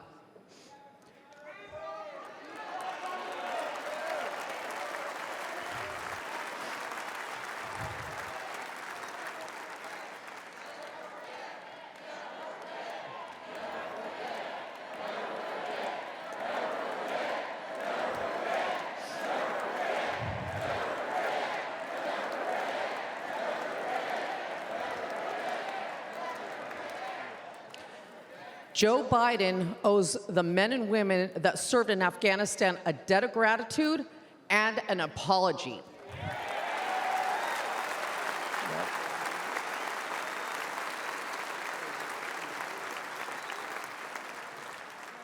Donald Trump loves this country and will never forget the sacrifice and bravery of our service members. Join us in putting him back in the White House.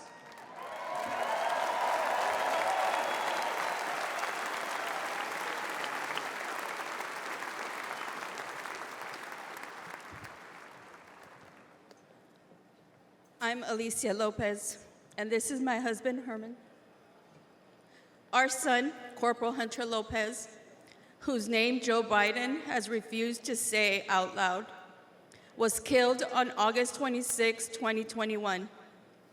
He died during Joe Biden's disastrous withdrawal from Afghanistan. Hunter was 22 years old and planned to come home to California after his tour to follow in our footsteps. Herman and I work for the Riverside County Sheriff's Office.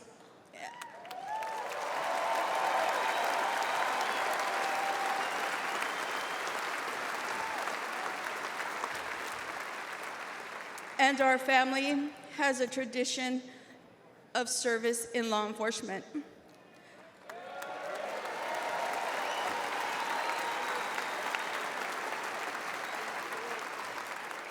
Hunter was excited to carry it on. Instead, in the nearly 3 years since Hunter's been gone, there has been silence. Silence from that empty space at the dinner table, where Hunter would have joined his brothers and sister and us for family gatherings. And there has been a deafening silence from the Biden and Harris administration.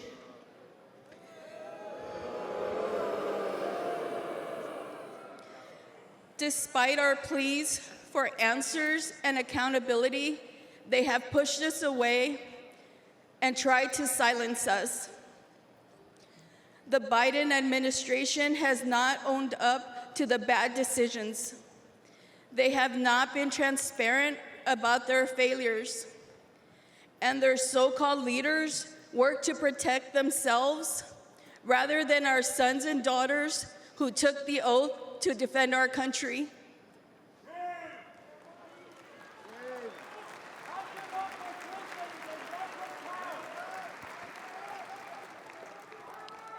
Thank you. When Hunter and the other service members' bodies were returned to the U.S. in Dover, Delaware, Joe Biden met the plane. But he made the occasion more about his son, lost to cancer, than our sons and daughters, lost on his watch. Worse than that, he has never said their names out loud. And during last month's debate, he claimed no service members have died during his administration.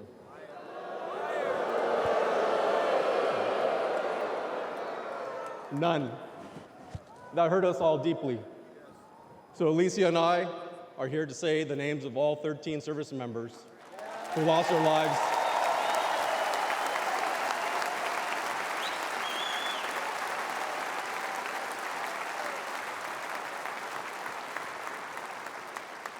all 13 service members who lost their lives at Abbey Gate. David Espinoza.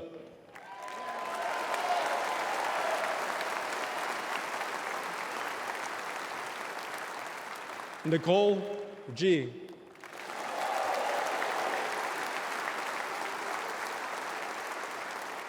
Taylor Hoover.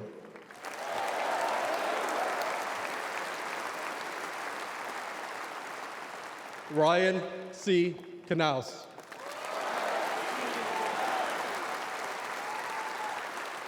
Riley McCollum.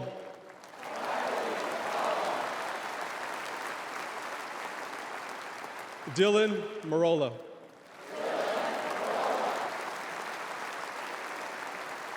Kareem Nakui. Dagan Page.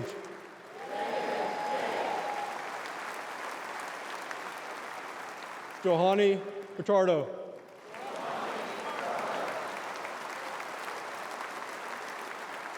Humberto Sanchez.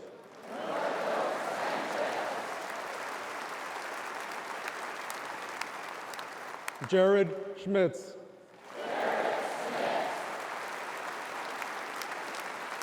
Maxton Soviak.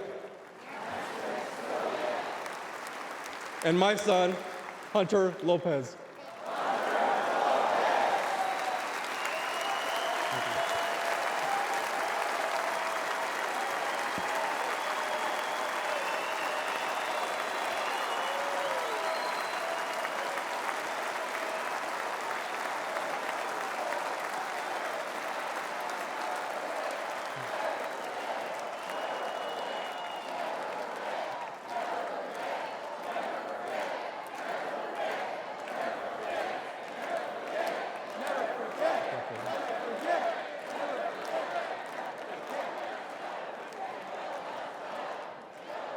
Joe Biden has to go. He failed the American people. He failed the Afghan people and our military service members. He failed our family, and he failed Hunter. Donald Trump has a proven record of keeping the peace and honoring those in uniform.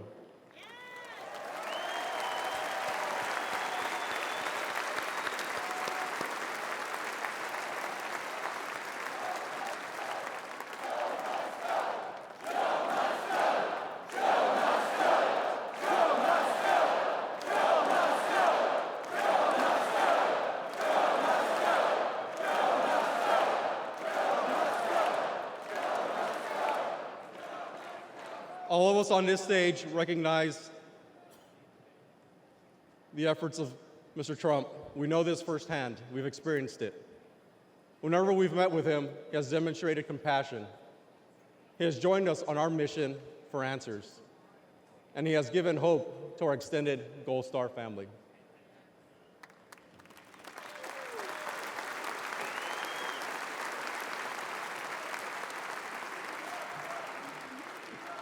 Now, we have another son serving in the Army.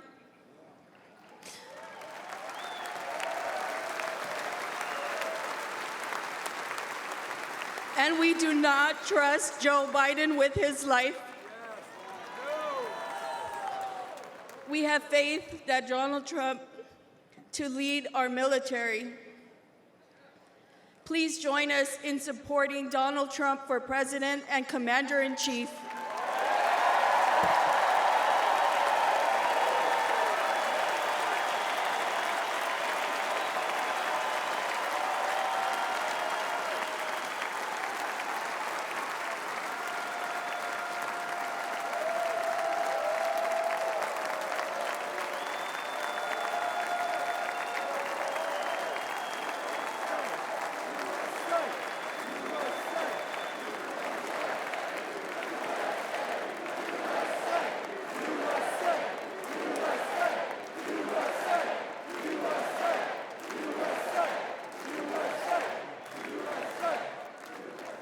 While campuses struggle to get control of their students, at UNC Chapel Hill, they are bringing order back. Students restoring the American flag and singing the national anthem.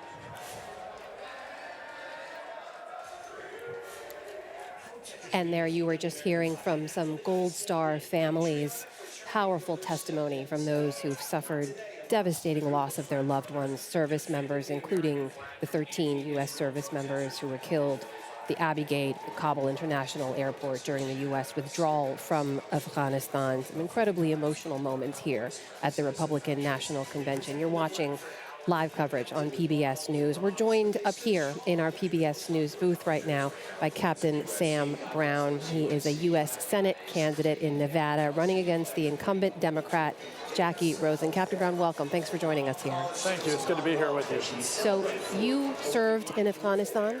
You were injured during your time in your service there in 2008. You heard what these families had to say.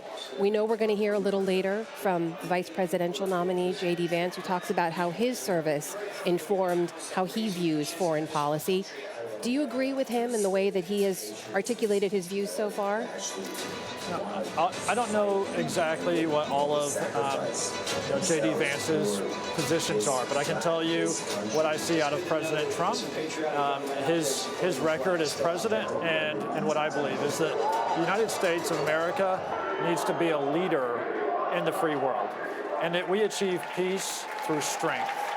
And one of the really important messages that we just heard from Mr. Lopez, the Gold Star father, regarding his son Hunter, and what families and service members hope to see out of their commander-in-chief is someone who has compassion and also gives hope.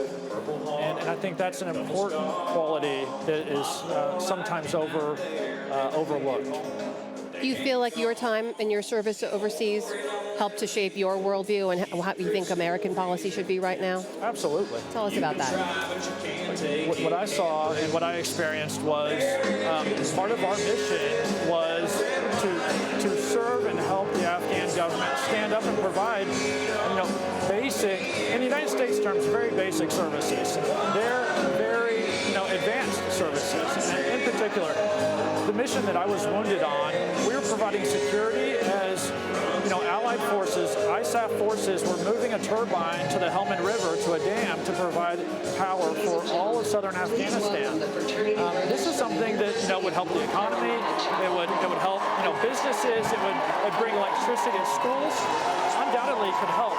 And I think Americans are very compassionate. They want to see the world be better. And also, as the world is uplifted economically and human rights are respected, we also see more freedom thrive. We should note that we are competing with a lot of background noise here. Captain Brown, if you wouldn't mind, sir, moving your microphone up your lapel just a bit more so our audience at home can hear you a bit better. Is that okay there? Absolutely. Thank you, sir. Thank you for being with us. Do I have to say all that again? No. On the specific issue of Ukraine, as we talk about foreign policy, J.D. Vance has been one of the most vocal critics of continued U.S. support for Ukraine. He said, "I don't really care one way or another what happens in Ukraine." And in many ways, this isn't a partisan issue. There are Democrats and Republicans who have said that Russia's war in Ukraine threatens small d democracy around the globe. How do you see it?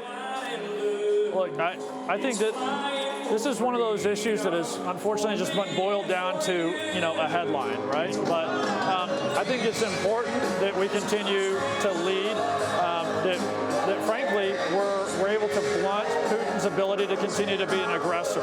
What we see is not just a Putin versus Ukraine dynamic here. This is an alignment of Iran, of China, of North Korea, of Russia together. And when we have an opportunity to blunt those forces that are trying to align against the United States and the free world, I think that we ought to take that very seriously. That responsibility, and that's my view.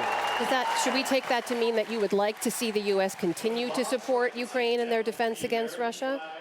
You'd like to see continued aid? I would like to see a change in the way that we do it. I want to see more accountability. The American people are funding a good deal of our effort there. And we owe it to the American people to be able to demonstrate what's happening with those dollars. So there's been an element of a lack of sort of transparency and accountability that I think is owed to the American people. But I wouldn't say that we just need to turn off our support. Reproductive rights, that's certainly going to be a resonant issue in this election. It has been ever since the Supreme Court overturned Roe. Every time reproductive rights has appeared on the ballot since the court overturned Roe, abortion activists and Republicans have lost. You, as I understand it, you support the law in Nevada that preserves abortion access up to 24 weeks, as I understand it? That's right. Why? And do you feel like you are running counter to your party's position on this?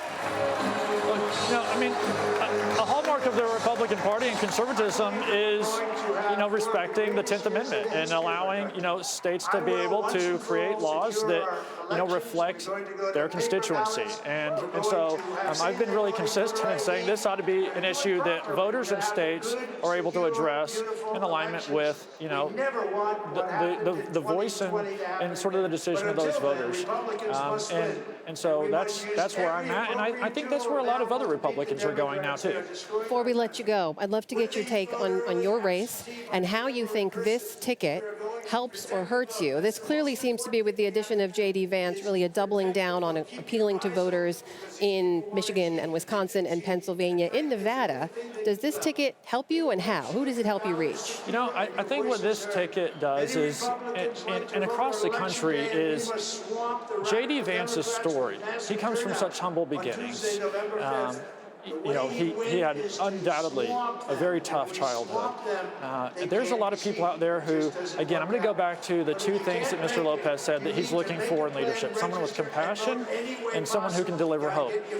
And J.D. Vance's life demonstrates that we can have hope. You can still aspire and achieve incredible things regardless of the tough circumstances we're in. And there's a lot of Nevadans that are looking for something that they can kind of cling on to and say, hey, if he can make it, maybe I can make it too. And that's part of what my campaign is hoping to do, is say, look, I'm not the prettiest Senate candidate out there. No one's going to argue with me on that.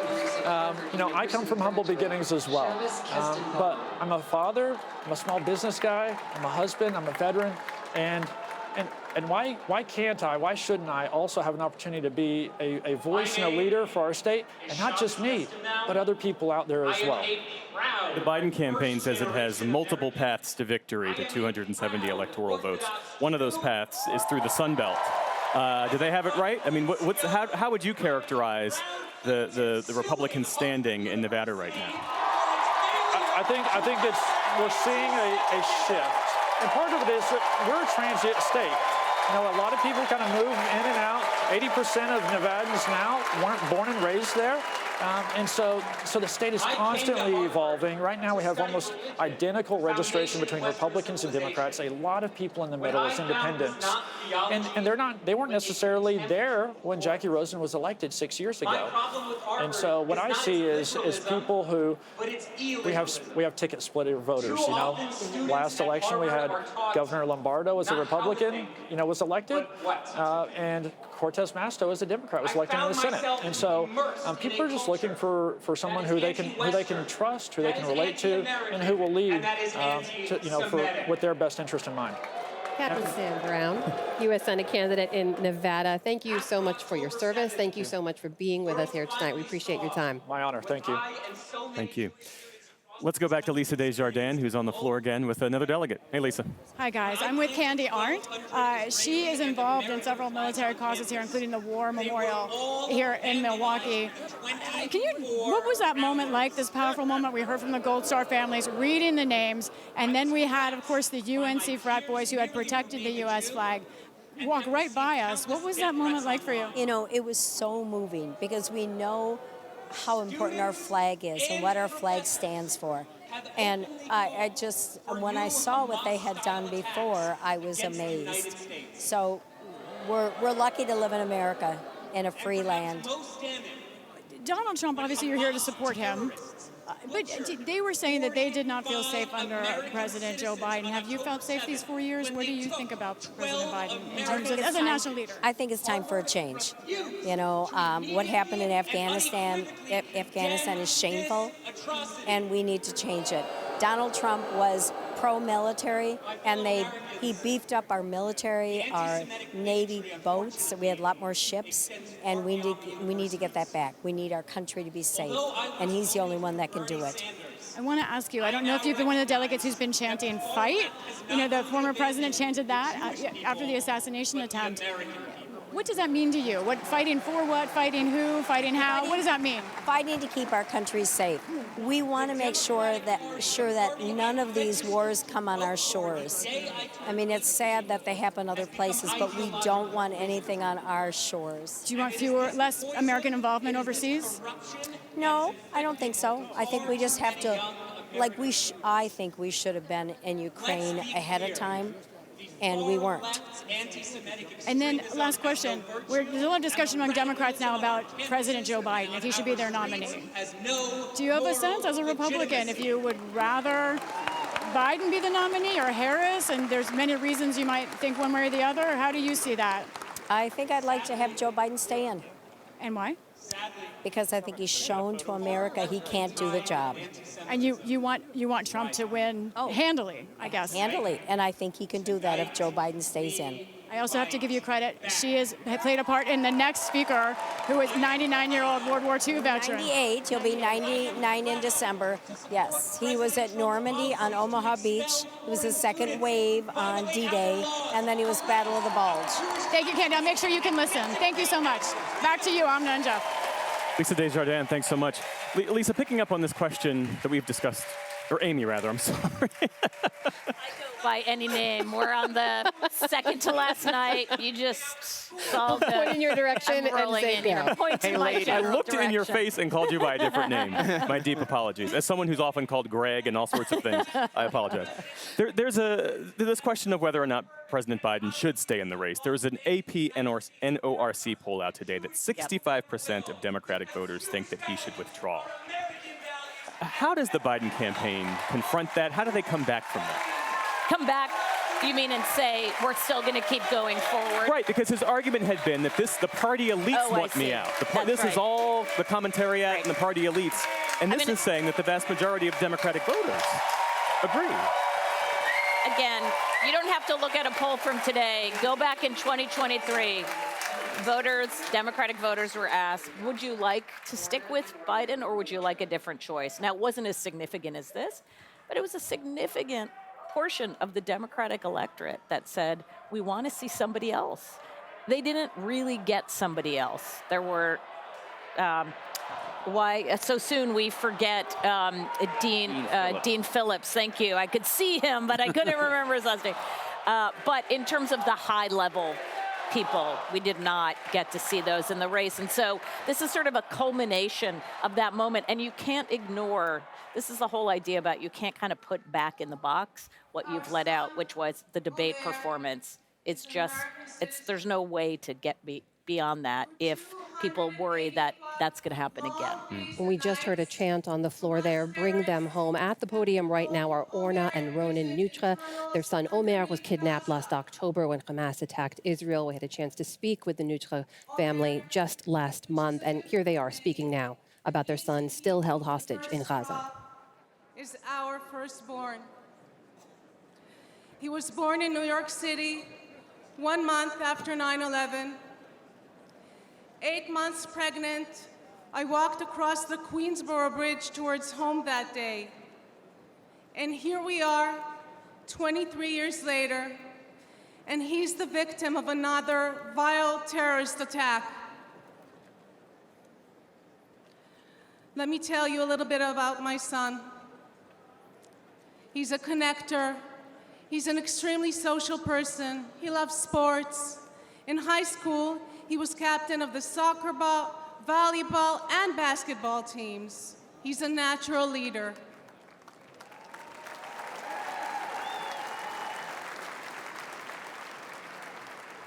And he cares deeply about others and about helping them grow. He turned 22 on October 14th, 2023. And instead of celebrating with us and with his friends, he spent his birthday as a hostage of Hamas terrorists. Imagine, over 9 months, not knowing whether your son is alive, waking up every morning, praying that he too is still waking up every morning, that he is strong and is surviving. I recite Psalm 23 in his merit every single day. Gam ki elech begei tzal mavet, lo erara ki ata imadi. I walk through the shadow of the valley of the shadow of the death. I will fear no evil, for thou art with me. Thy rod and thy staff, they comfort me.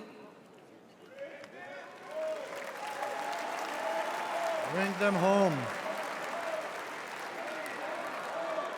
Bring them home. Bring them home. Bring them home. Bring them home.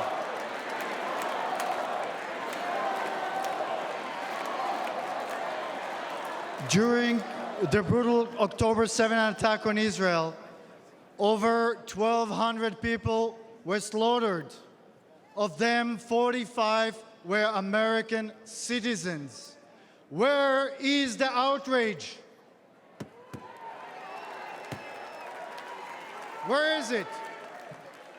This was not merely an attack on Israel. This was and remains an attack on Americans. Omer is one of 8 American hostages and one of 120 hostages still left in Gaza. Citizens of 24 countries and 5 different religions, still held by Hamas, denied basic human needs, their lives threatened every day. President Trump called us personally right after the attack when Omer was taken captive. We know he stands with the American hostages. We need our beautiful son back. And we need your support. We need your support to end this crisis and bring all the hostages back home.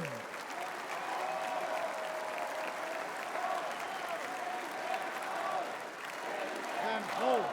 Bring them home. Bring them home. Bring them home. Bring them home.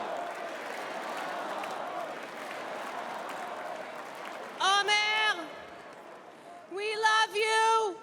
We won't stop fighting for you. Say it with us. Bring them home. Bring them home. Bring them home. Thank you, everybody. God bless Israel and God bless America.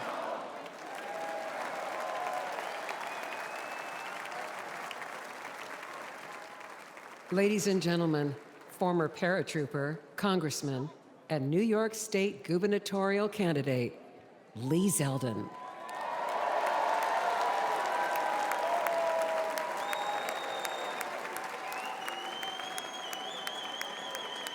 Hello, Wisconsin. I'm Lee Zeldin from New York.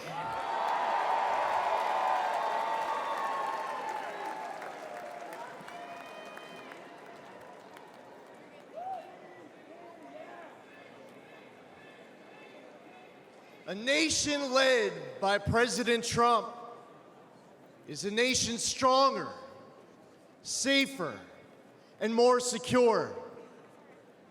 As a former 82nd Airborne paratrooper,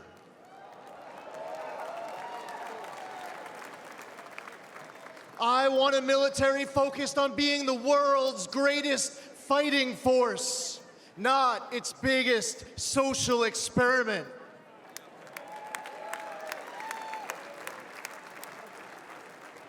We need a president treating our friends as friends and our adversaries as our adversaries, understanding they only respect strength, not weakness.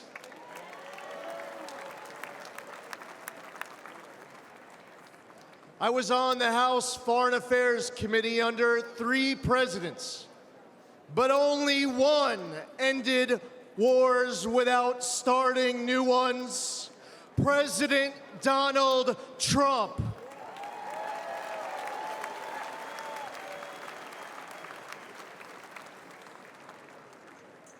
As one of 2 Jewish Republicans in Congress, it was amazing to witness history-making progress, strengthening the U.S.-Israel relationship under President Trump, moving our embassy in Israel to Jerusalem, recognizing Israel's sovereignty over the Golan Heights, and launching the Abraham Accords, which no one said was possible.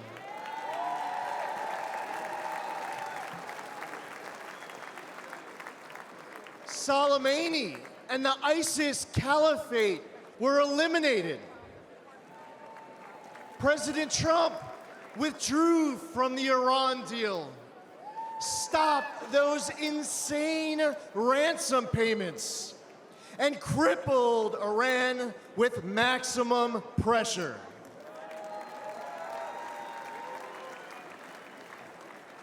But then, everything went downhill under Biden. Yes, the guy who advised Obama not to take out Osama, Joe Biden advised against the mission that killed Osama bin Laden.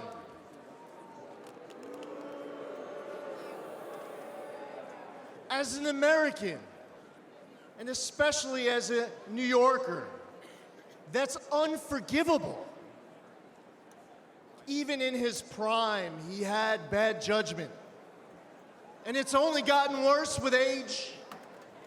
We cannot count on Biden to make this kind of crucial 3 a.m. decision. Heck, we can't rely on him at 3 in the afternoon.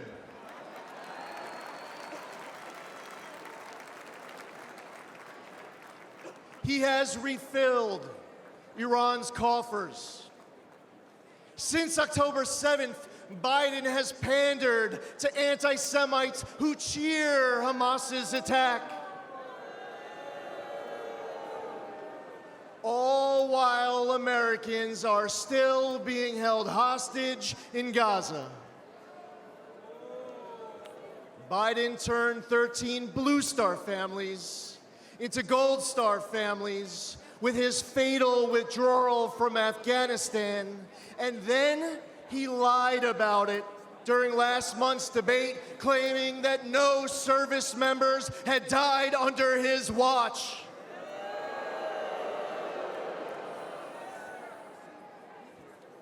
We must elect President Trump.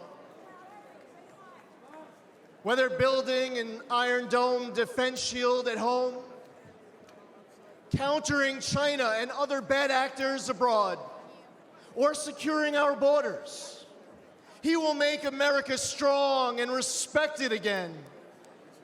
President Trump risks everything for us.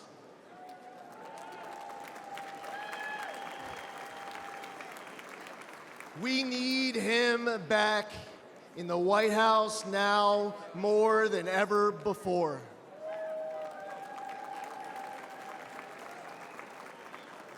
To make America great again, we must first, and God willing, we will expand the Republican majority in the United States House of Representatives. We will flip the United States Senate. We are going to elect J.D. Vance, our next vice president. And we will make Donald J. Trump the 47th president of these United States. Thank you. God bless you. God bless President Trump and his family, and God bless America.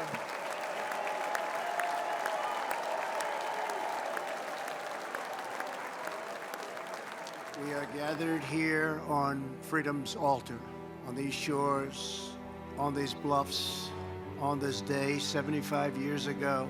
10,000 men shed their blood and thousands sacrificed their lives for their brothers, for their countries, and for the survival of liberty. Those who fought here won a future for our nation.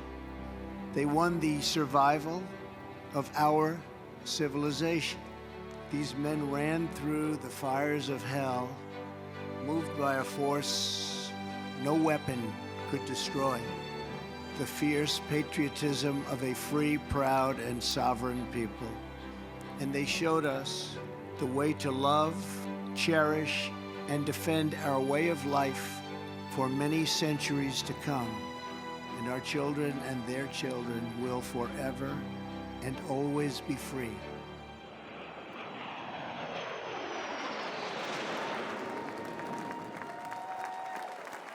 Ladies and gentlemen, please welcome World War II hero, William Peckrell.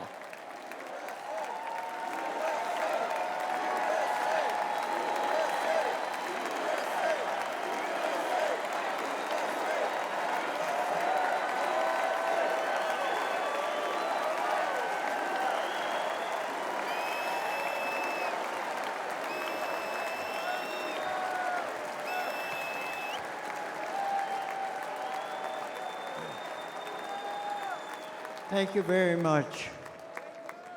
My name is Bill Peckrell. I'm a proud Wisconsinite. I'm a proud husband of 76 years old to my wife, Rosemary. I'm a father of 11 children.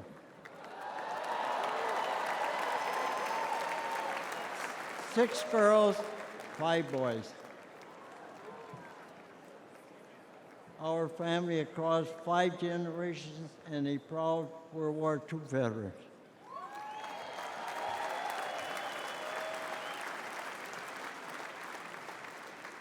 I'm 98 years old.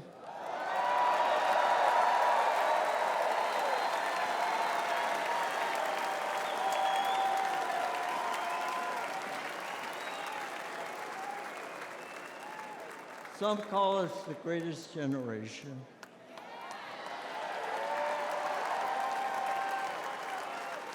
That's an honor, considering America is the greatest nation in the history of the world.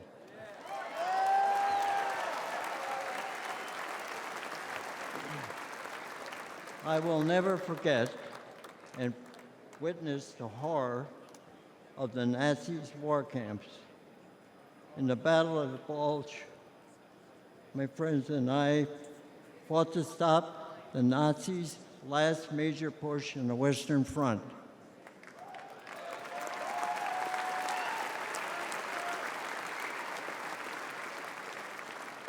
A few months later, Hitler was dead.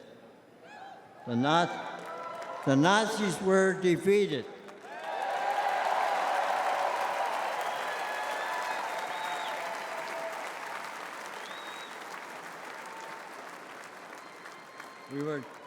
We gave thanks to Almighty God for delivering us from evil.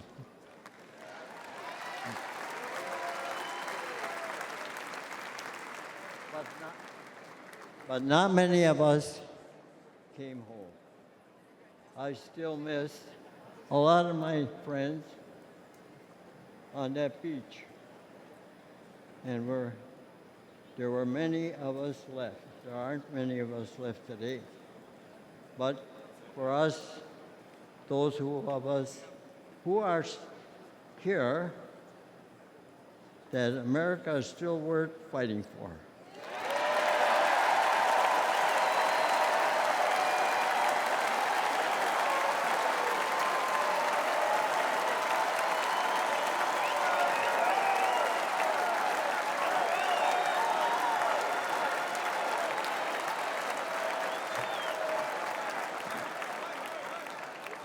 It hurts my heart to see what our current president and vice president have done to the country I love so well.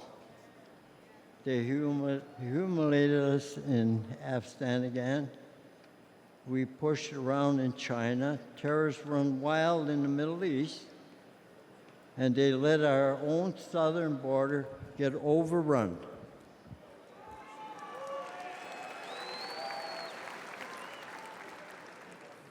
America, people say, America is an idea, but I believe America is much more than that. America is our home.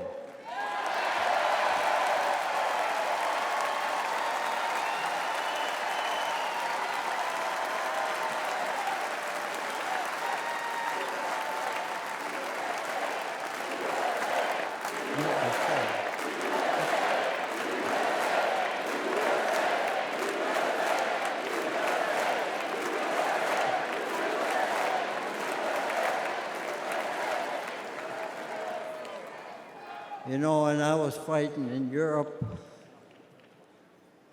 and I came back home, I kissed the ground, thanking God that I'm back home in my country.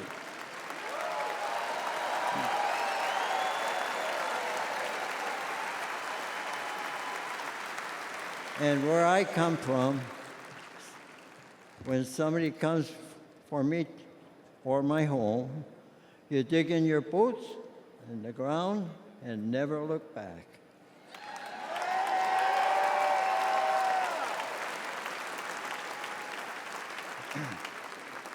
That's the attitude that saved the free world, and those years ago.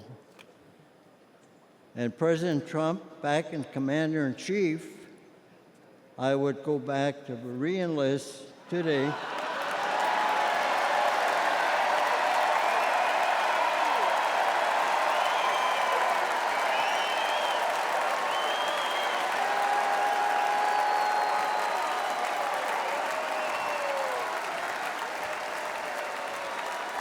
And I would storm whatever beach my country needs me to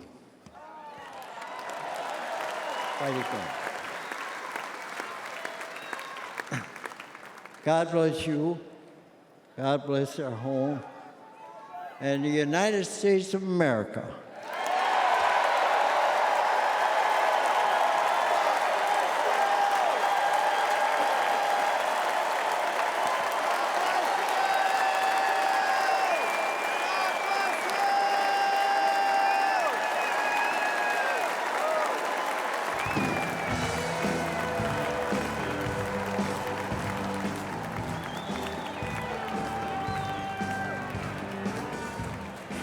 That was Wisconsin's own retired Sergeant Bill Peckrell, 98 years old, a decorated World War II veteran, awarded 2 Bronze Stars and a Silver Star for his service. It is now 9:09 p.m. here in Milwaukee, 10:09 p.m. on the East Coast. This is PBS News special live coverage of the Republican National Convention. Thank you for staying with us, and we are so pleased to be joined once again by the one and only Judy Woodruff. Judy, how are you doing tonight? Well, I'm doing very well. I'm watching the coverage, and I have to say, Bill Peckrell looks pretty good for 98. It does indeed. Bless. Yeah. Judy, I know this is now the third night of the Republican National Convention. You've been with us every night watching as the speeches unfold and all of the messages unfold. What do you make of what you've heard so far and what we'll hear from J.D. Vance in just a moment? Well, we'll hear from J.D. Vance. You're right. We've been given an advance copy, and I've just been skipping through it. But I have to say what we've heard so far is more of it's all about Donald Trump and what he's going to mean for this party. I have to say the RNC, has struck some pretty powerful chords tonight between the Gold Star mother and father, and not a dry eye in the House, the family who has a child who's being held hostage by Hamas. This now just a statement from first remarks from a 98-year-old World War II veteran. They are hitting some, emotional strings, and we see that at every national convention. I think you have to give them credit for putting on this kind of program at this point tonight. How do you see it, David, so far? Yeah, I think the same. It gets at the emotional tone of the party that the Gold Star families feel betrayed by President Biden. Last night we had a lot of parents who had lost somebody in their family to crime. They feel betrayed. I think from J.D. Vance, we're going to hear about betrayal. And so there is an undercurrent of a sense that our leadership class is not doing what it should be doing. And that's really the core of why Donald Trump has a political career. It's the core of why J.D. Vance has a political career. And it's reflected tonight. Let's go back to the convention stage, because now speaking at the podium is the former president's son, Donald Trump Jr. Remarks, I'm going to do something a little uncharacteristic. A Trump is going to give up the microphone. Doesn't happen often. You may never see it again. But I got a call on Monday morning from a young lady who said, "Dad, I want to speak at the RNC."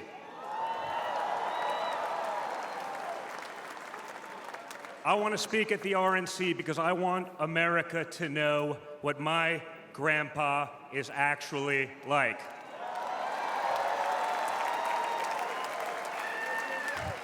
So for the first time ever on a stage, first time ever giving a speech, I want to bring out my eldest daughter and the eldest granddaughter of the President of the United States, your favorite president, Kai Madison Trump.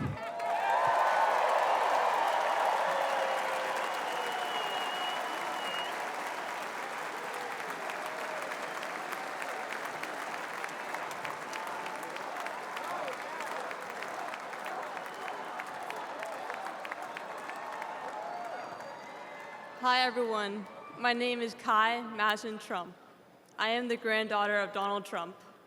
I'm speaking today to share the side of my grandpa that people don't often see. To me, he's just a normal grandpa. He gives us candy and soda when our parents aren't looking. He always wants to know how we're doing in school. When I made the high honor roll, he printed it out to show his friends how proud he was of me.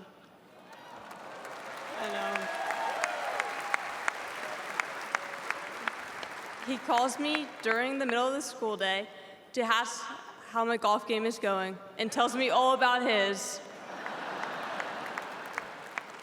But then I have to remind him that I'm in school and I'll have to call him back later. When we play golf together, if I'm not on his team, he'll try to get inside of my head. I know. And he's always surprised that I don't let him get to me. But I have to remind him, I'm a Trump too.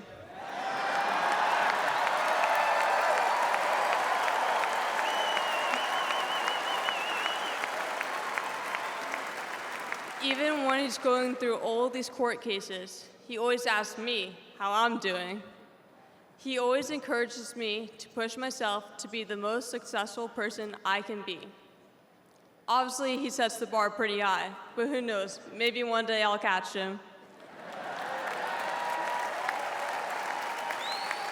On Saturday, I was shocked when I heard that he has been shot, and I just wanted to know if he was okay. It was heartbreaking that someone would do that to another person. A lot of people have put my grandpa through hell, and he's still standing.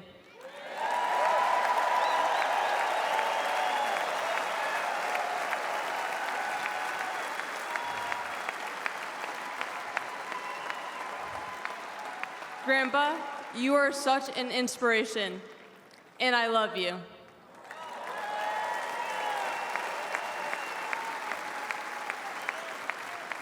The media makes my grandpa seem like a different person, but I know him for who he is. He's very caring and loving. He truly wants the best for this country, and he will fight every single day to make America great again. Thank you very much.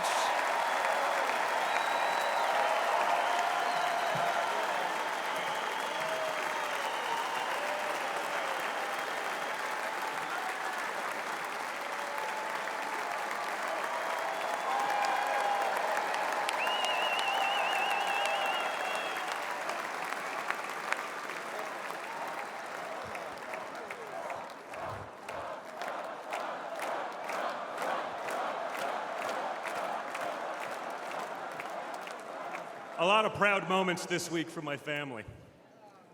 Thank you again, guys. Really appreciate that. That's not easy. That's the first time. I mean, this is what we call a large crowd for a speech, so incredible work, Kai. Now, back to business. Guys. Thank you, sir. Tonight we gather here in Milwaukee at one of the most crucial moments in American history. Just days ago, something that once seemed unimaginable became a terrifying reality. My father came under literal fire as an incredible patriotic rally turned into a tragedy. On a field in Butler, Pennsylvania, a brave firefighter died. Others were injured, and as those bullets rained down, we came millimeters away from one of the darkest moments in our nation's history. But we did lose an American hero that day. We wish that he were with us tonight. But his memory will live on forever in the hearts of his family, his community, and the nation that he loved.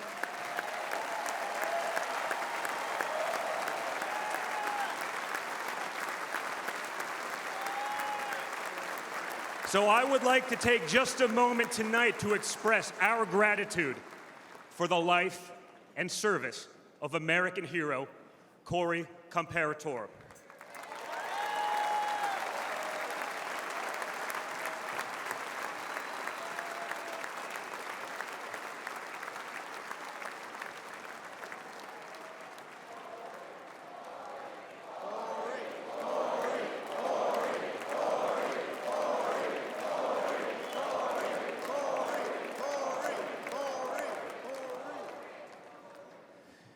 They say you can't truly know how you'll respond in a moment of danger until you're actually confronted with it. So what was my father's instinct as his life was on the line? Not to cower, not to surrender, but to show for all the world to see that the next American president has the heart of a lion.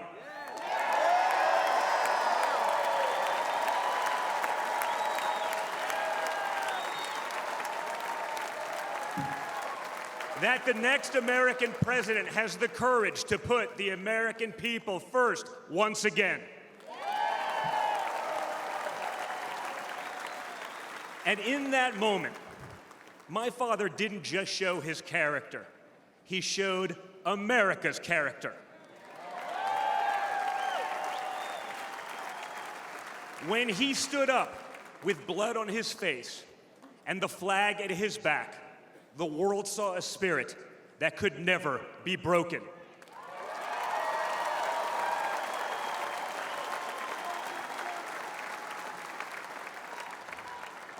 And that is the true spirit of America. America knows what it's like to be down. We know what it's like to be confused and to be afraid.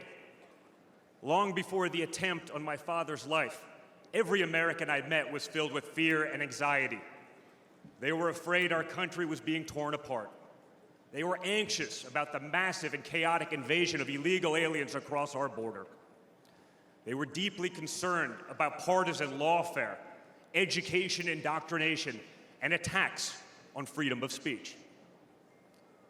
Most terrifying of all, they saw that our leaders didn't care, or worse, that they joyfully aided and abetted the erosion of our rights. And the lies. Oh yeah, the lies. We won't ever forget the lies. From left-wing politicians, from their allies in the media, when you hear them in a row, you fully understand the extent they have gone to divide this great nation. They lied about Russia collusion. They lied about Hunter's laptop. They lied about Joe Biden's fitness for office. They lied about the border being secure. They lied about inflation being transitory. They lied about how they would safely withdraw from Afghanistan. They lied about Biden being a, quote, moderate. And they told one nonstop lie after another about my father. But they could only run away from reality for so long. All hell has broken loose in America, and it's impossible to hide anymore.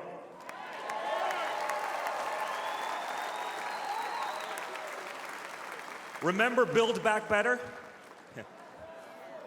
Instead, we got broke, bumbling Biden. Nothing is built, nothing is back, and nothing is better.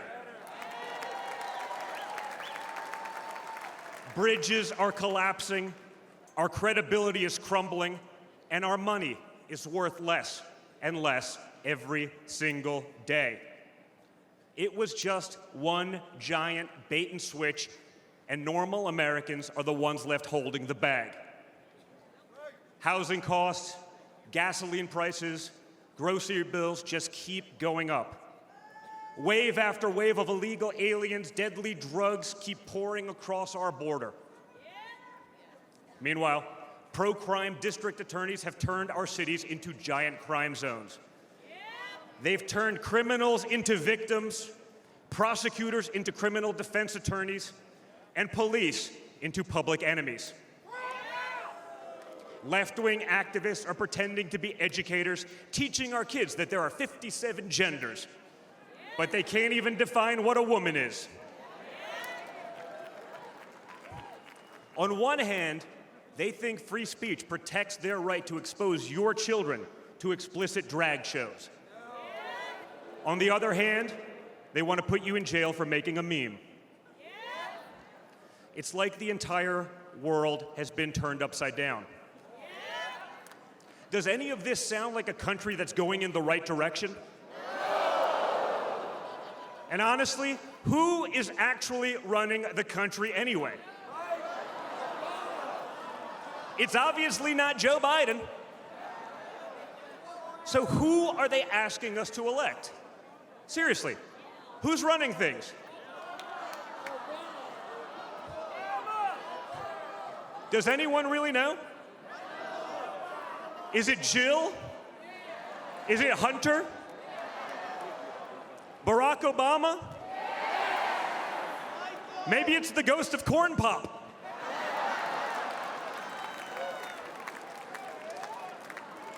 Whoever is running the show, the only thing they are effective at is persecuting my father. They twisted, contorted, and corrupted the criminal code to turn bookkeeping errors into felonies. They concocted new legal theories out of thin air. They imposed gag orders on my father because the last thing a defendant should be able to do is defend himself, right? They punished him for merely speaking the truth. They say they hate Vladimir Putin, but it sure seems like they've spent a lot of time copying his playbook.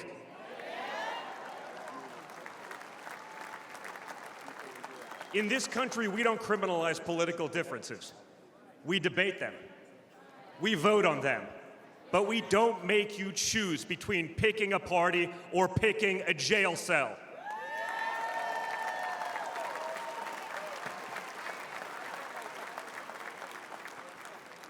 There was a time when the Democrats really wanted what was best for America, even if they had a different way of getting there. It was the party of Franklin Roosevelt, John F. Kennedy, Martin Luther King Jr. You may have disagreed with that party, but at least you could respect it.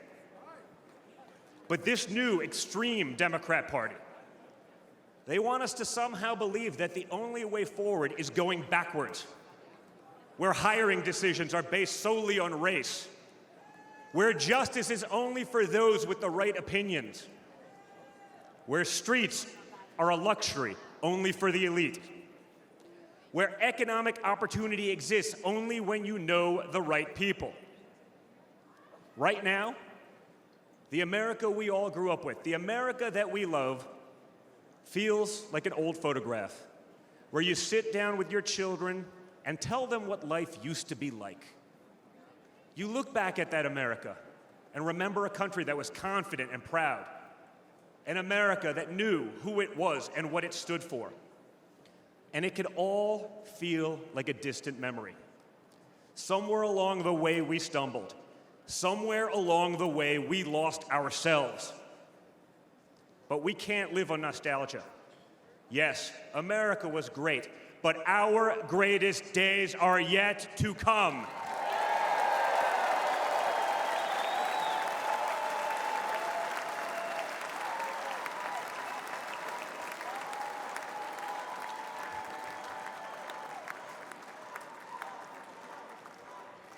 Because no matter how far off that old photo may feel, it's not the end of our story. We're like that man who stood on that platform and felt the bullet pierce his flesh just days ago in Pennsylvania.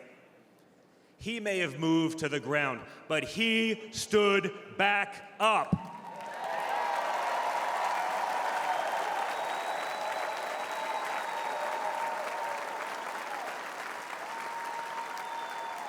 And when he did, my father raised his fist into the air. He looked out at the crowd, and what did he say?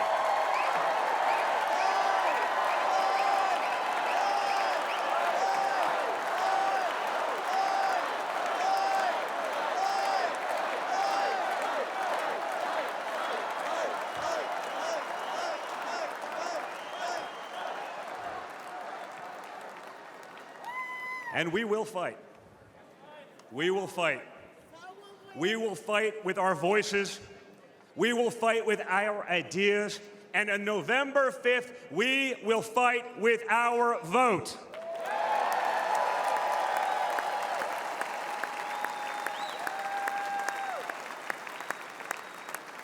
I've always been proud of him, but I've never been prouder of my father than I was in that moment. That's when the world found out that there is tough, and then there's Trump tough.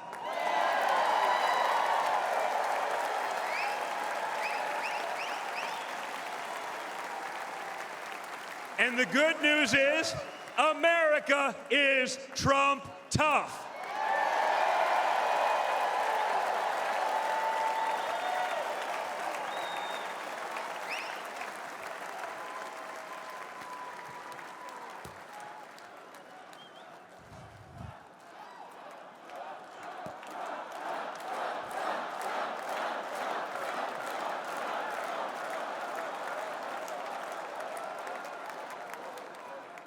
In 1912, more than a century ago, another legendary Republican president came right here to Milwaukee.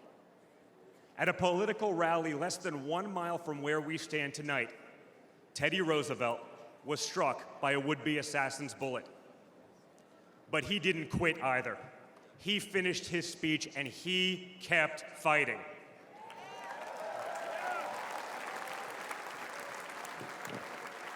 My friends, I don't believe in coincidences, but I do believe in God's plan.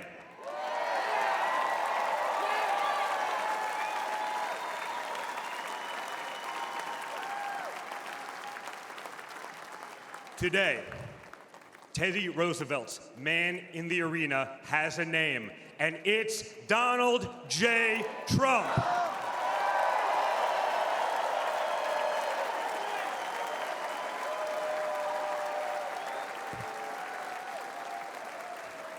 Remember, my father didn't have to run for re-election this year. He doesn't need the money, the fame, the power. Frankly, he doesn't need the witch hunts, the phony investigations, or the political prosecutions either. But he knew he had to run if there was any chance at saving America.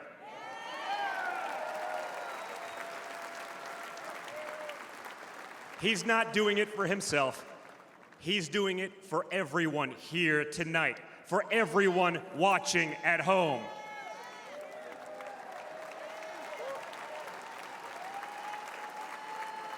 No matter who you are, you can be a part of this movement to make America great again.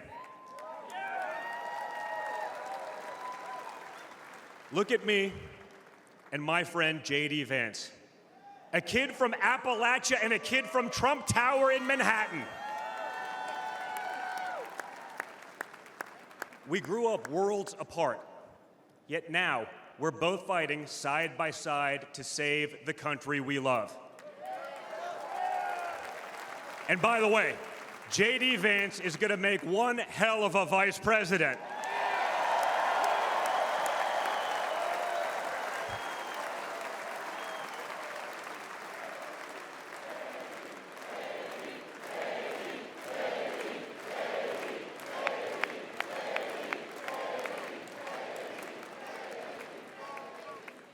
For those of you who have tuned out politics or have never even voted, I want you to know, if you're looking for a better life, a more prosperous future, a safer, more wholesome and patriotic place to call home, there's room for you in this party and in this movement.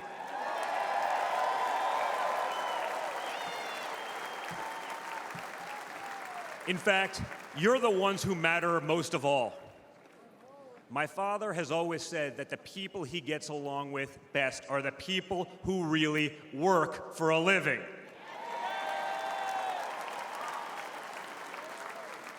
It's because of his background as a builder in construction, right?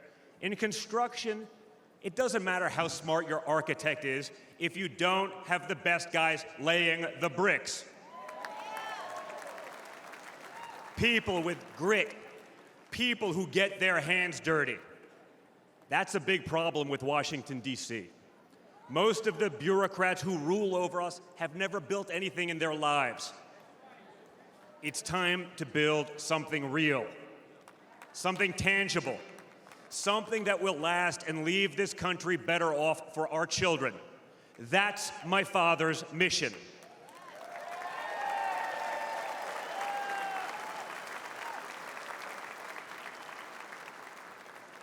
This November, we have a choice.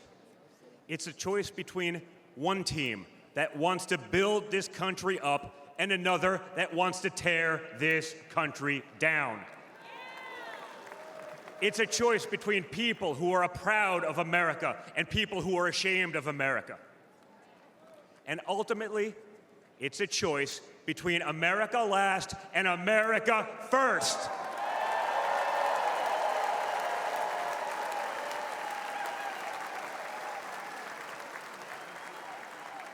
So if you love this country from the bottom of your heart, if you want to bring back common sense, if you want to save the American dream, if you want to stand up and fight for the future of our nation, you must re-elect my father, Donald J. Trump.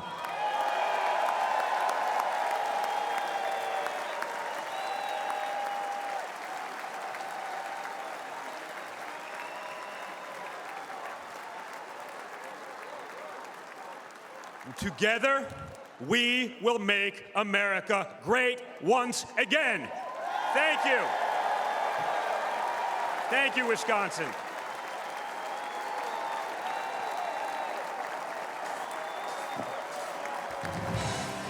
Donald Trump Jr. addressing night 3 of the Republican National Convention. And Jonathan Capehart, he introduced the new campaign line, "America is Trump tough," he says. React to what we heard just then. Well, we've been hearing a lot of red meat over from yesterday to now. It's so red, it might as well be tartar. I shouldn't be surprised that the son of the former president would defend his father, but the beginning of this convention, it was unity. They're just going to try to be a unifying convention. But how can it be a unifying convention when some of the same old attack lines that were used before the assassination attempt are still being used? The grievances that his father enunciates on the campaign trail all the time. Phony witch hunts, prosecutions. He's being persecuted. He's being politically targeted by Democrats and by the Biden administration. I just, as we sit here for hours during this convention, I have to tell you, it's like a weighted blanket. Because despite him saying, if you believe in America, this is a movement for you. No, it's not. It's not. I'm sitting here in the hall. I'm watching. There are people like me who are watching. And I can guarantee you that most of them are listening and think, no, it's not. Because when you say to me, there are people who are looking at America and it's like, America is like looking at an old photograph, that the country is disappearing. Who's it disappearing from? More importantly, how is the country changing and why does it feel like it's slipping away from you? Is it because there are more people like me who are also trying to live the American dream, who want to partake in the American dream? But for some reason, there are a lot of people in this hall, and for Donald Trump Jr., they find that threatening.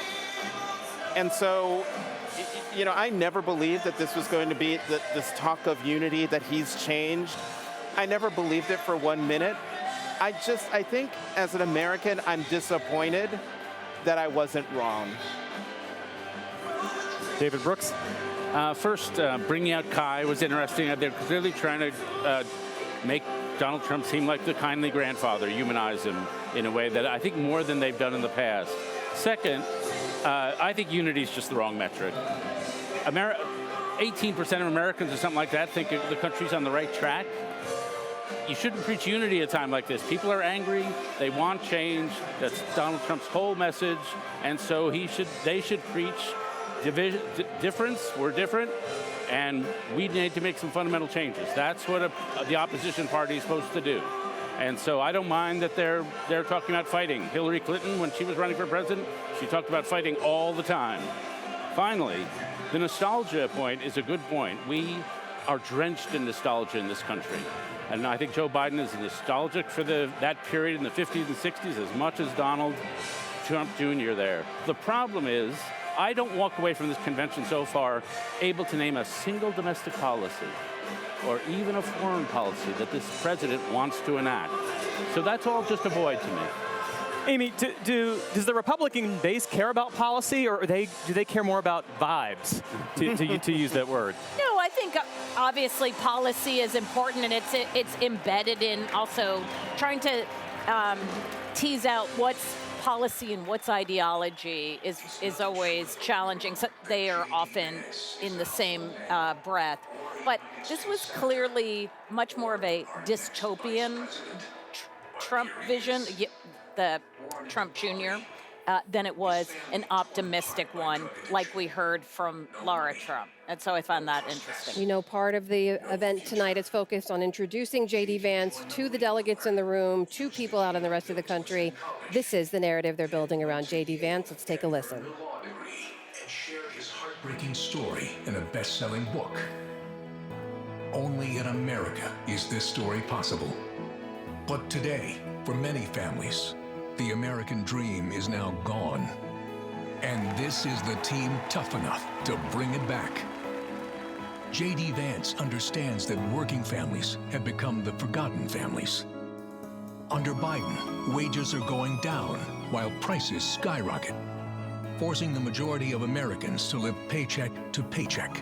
Working families will have J.D. Vance fighting for them. Seniors, J.D. will have your backs too. No more deciding between putting food on your table and paying for the prescriptions you need. As a husband and father, J.D. knows the importance of fighting for a parent's right to protect their children. And you can count on this Marine to stand up for our soldiers who put their lives on the line for their country every day. J.D. Vance's story is one of perseverance, of duty, of commitment to what's right. It's an American story, and it's just getting started.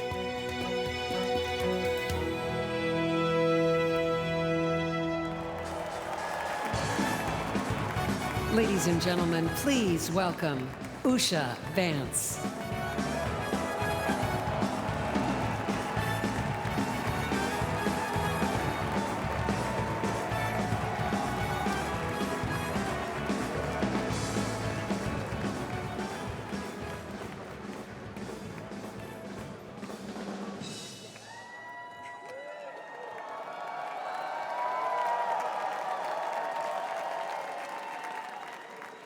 Good evening. Good evening. When I was asked to introduce my husband, J.D. Vance, to all of you, I was at a loss.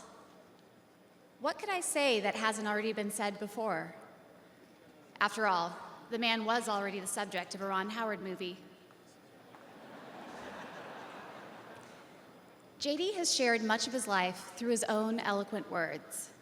In his book, Hillbilly Elegy, during his Senate campaign, and now as a sitting United States Senator. It occurred to me that there was only one thing to do: to explain from the heart why I love and admire J.D. and stand here beside him today, and why he will make a great Vice President of the United States.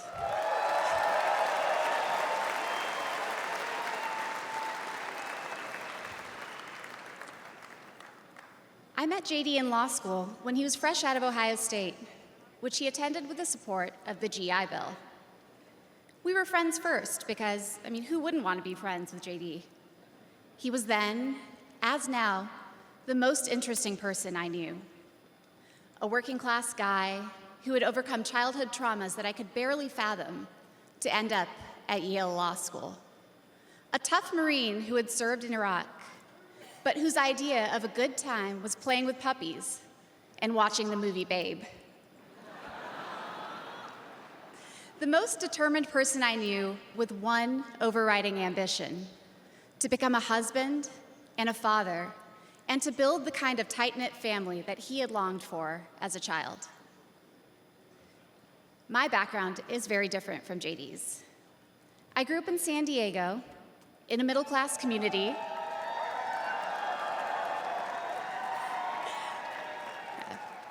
with two loving parents, both immigrants from India, and a wonderful sister. That JD and I could meet at all, let alone fall in love and marry, is a testament to this great country.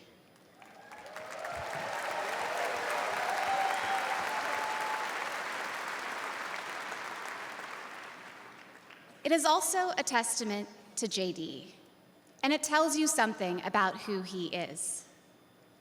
When JD met me, he approached our differences with curiosity and enthusiasm.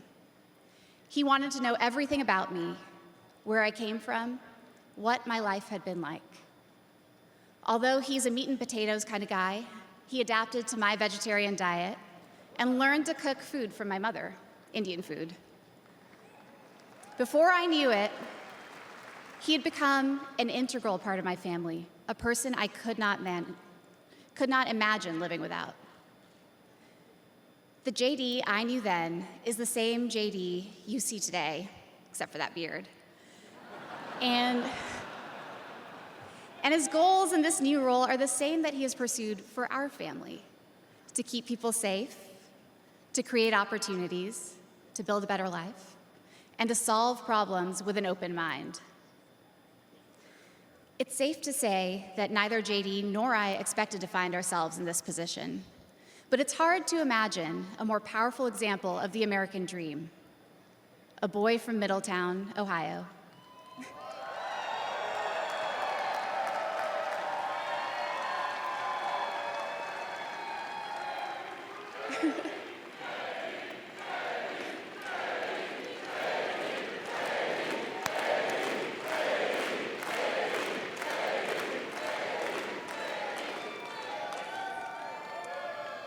Raised by his grandmother through tough times, chosen to help lead our country through some of its greatest challenges.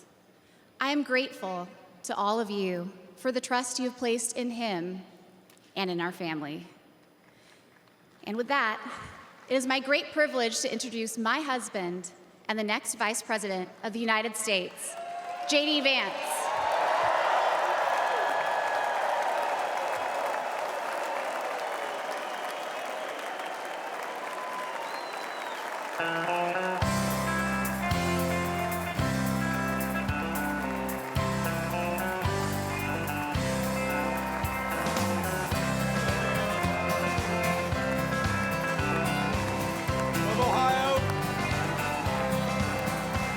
Why don't we liberate these United States? We're the ones who need it worst.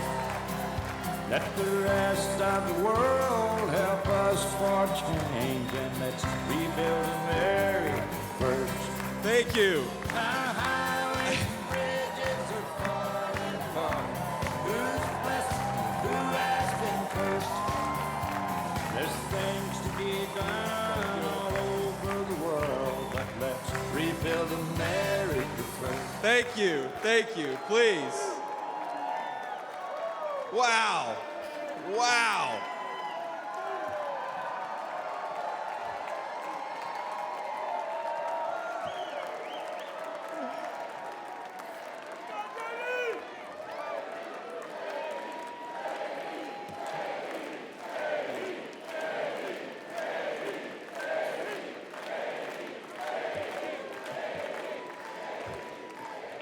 Yeah. First of all, aren't I a lucky guy? Isn't she lovely? Isn't it amazing?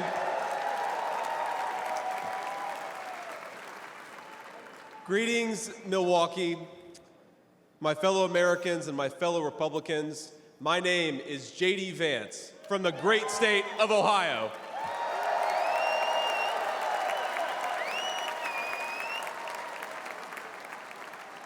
Tonight,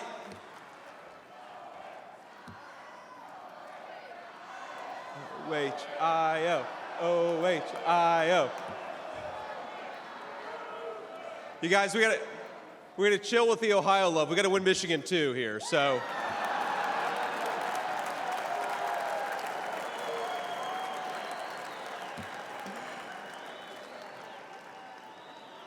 My friends, tonight is a night of hope, a celebration of what America once was, and with God's grace, what it will soon be again.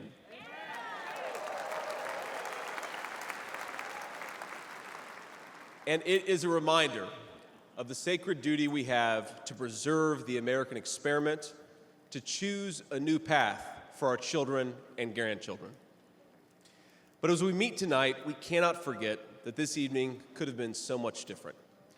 Instead of a day of celebration, this could have been a day of heartache and mourning.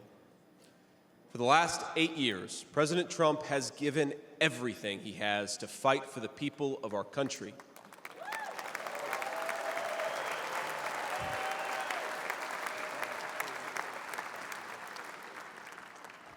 He didn't need politics, but the country needed him. Did it? Now, prior to running for president, he was one of the most successful businessmen in the world. He had everything anyone could ever want in a life.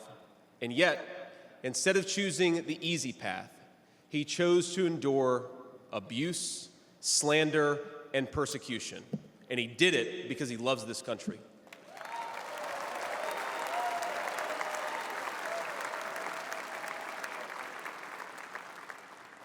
I want all Americans to go and watch the video of a would-be assassin coming a quarter of an inch from taking his life. Consider the lies they told you about Donald Trump, and then look at that photo of him, defiant, fist in the air, when Donald Trump rose to his feet in that Pennsylvania field. All of America stood with him.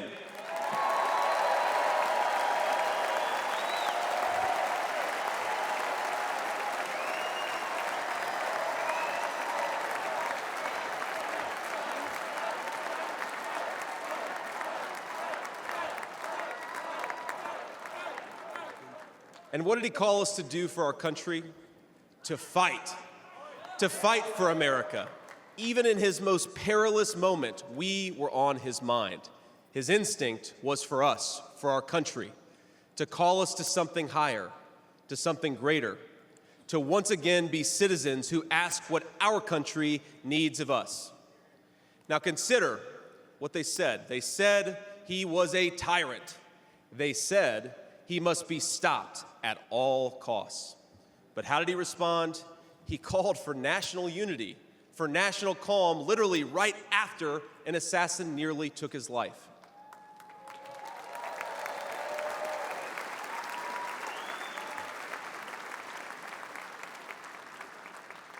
He remembered the victims of the terrible attack, especially the brave Corey Compertori, who gave his life to protect his family. God bless him. And then President Trump flew to Milwaukee and got back to work.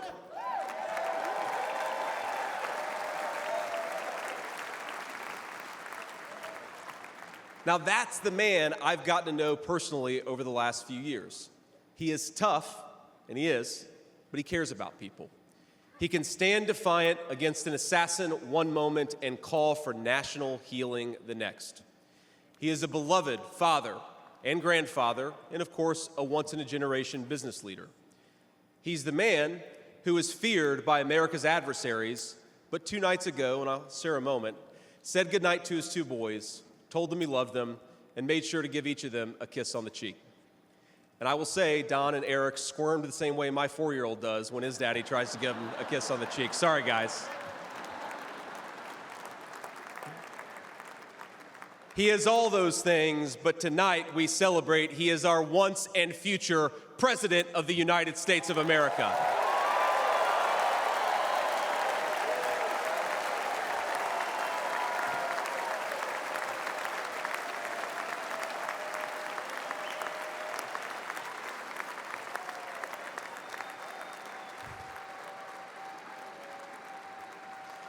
Now, I want to respond to his call for unity myself. We have a big tent in this party on everything from national security to economic policy. But my message to you, my fellow Republicans, is we love this country and we are united to win.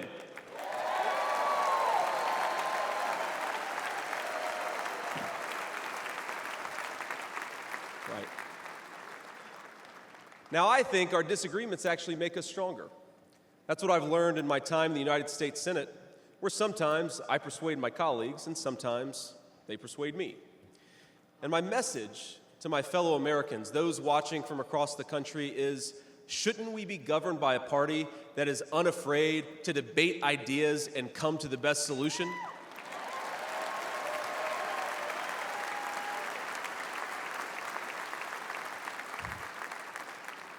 That's the Republican Party of the next 4 years, united in our love for this country and committed to free speech and the open exchange of ideas.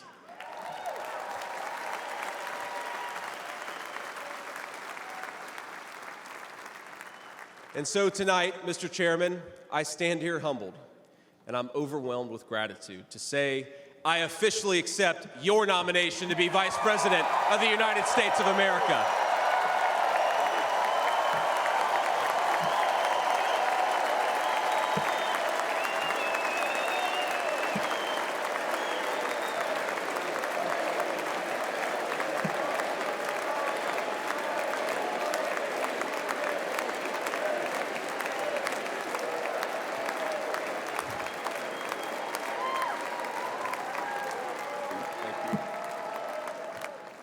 Now, never in my wildest imagination could I have believed that I'd be standing here tonight.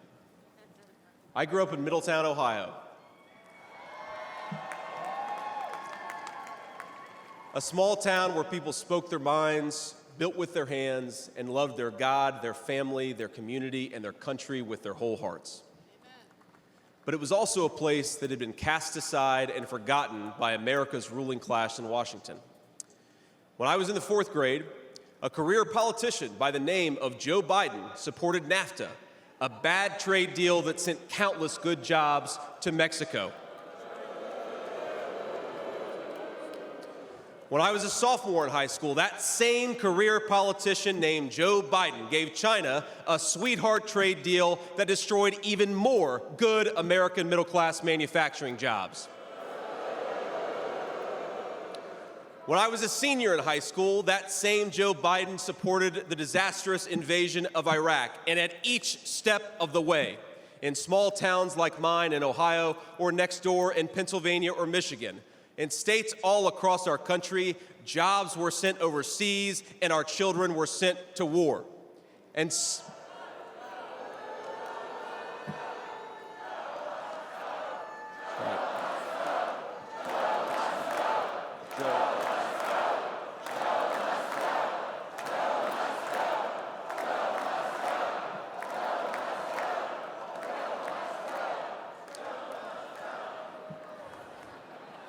I agree. And somehow, a real estate developer from New York City by the name of Donald J. Trump was right on all of these issues while Biden was wrong.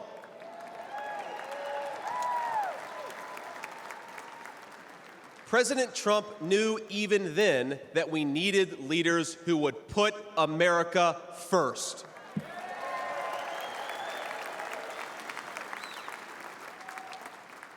Now, thanks to these policies that Biden and other out-of-touch politicians in Washington gave us, our country was flooded with cheap Chinese goods, with cheap foreign labor, and in the decades to come, deadly Chinese fentanyl. Joe Biden screwed up, and my community paid the price. Now, I was lucky.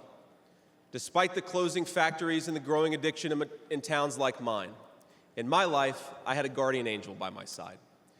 She was an old woman who could barely walk, but she was tough as nails. I called her Mamaw, the name we hillbillies gave to our grandmothers.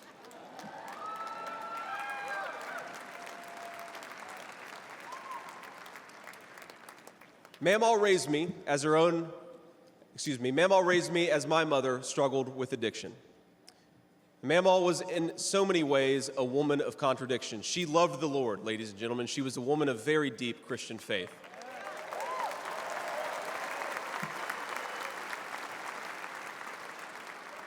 But she also loved the F word. I'm not kidding.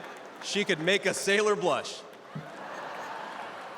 Now, she once told me, when she found out that I was spending too much time with a local kid who was known for dealing drugs, that if I ever hung out with that kid again, she would run him over with her car.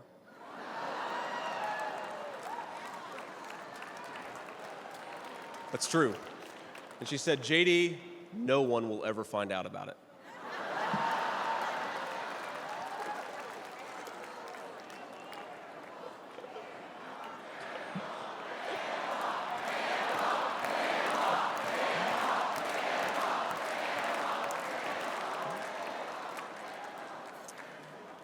Now, thanks to that Mamaw, things worked out for me. After 9/11, I did what thousands of other young men my age did in that time of soaring patriotism and love of country.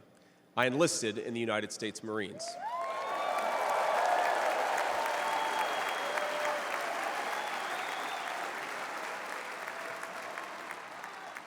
Semper Fi to my fellow Marines.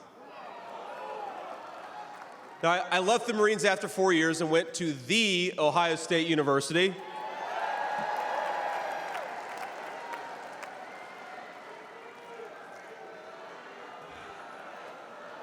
I'm sorry, Michigan, I had to get that in there.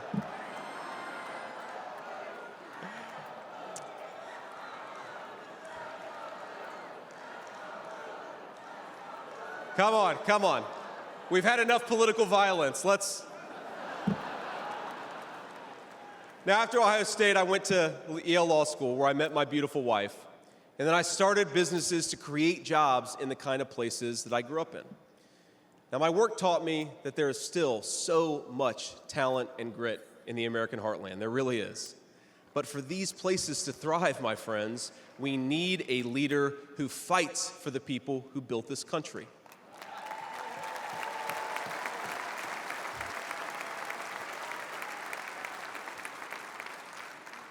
We need a leader who's not in the pocket of big business, but answers to the working man, union and non-union alike.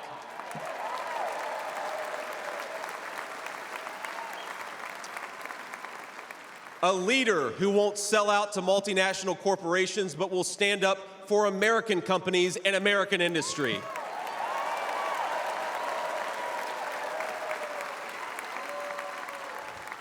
A leader who rejects Joe Biden and Kamala Harris's Green New scam and fights to bring back our great American factories. We need President Donald J. Trump.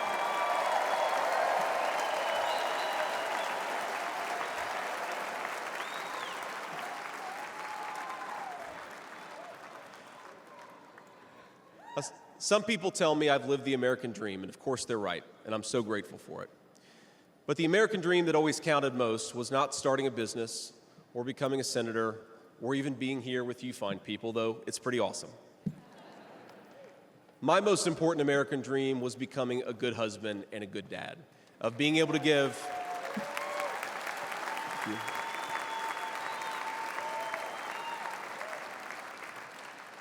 I wanted to give my kids the things that I didn't have when I was growing up, and that's the accomplishment that I'm proudest of.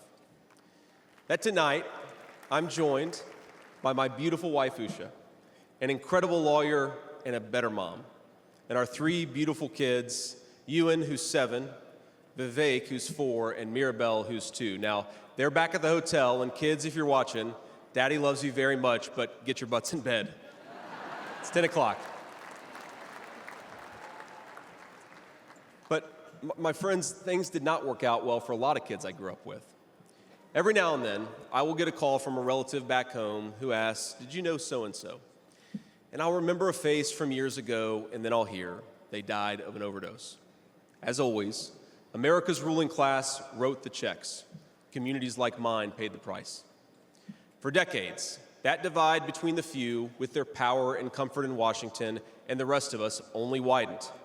From Iraq to Afghanistan, from the financial crisis to the Great Recession, from open borders to stagnating wages, the people who govern this country have failed and failed again.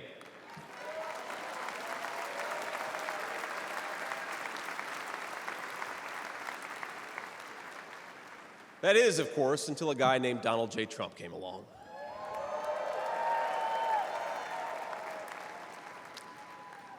President Trump represents America's last best hope to restore what, if lost, may never be found again.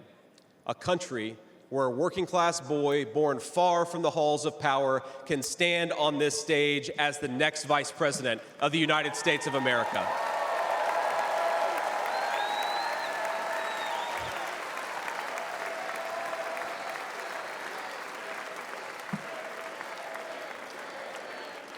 You guys.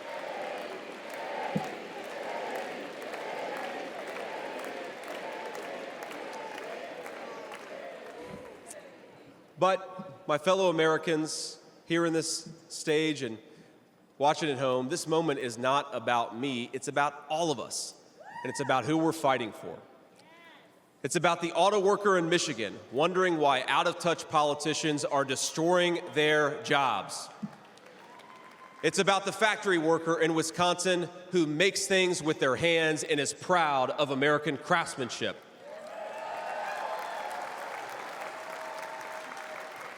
It's about the energy worker in Pennsylvania and Ohio who doesn't understand why Joe Biden is willing to buy energy from tin-pot dictators across the world when he could buy it from his own citizens right here in our own country.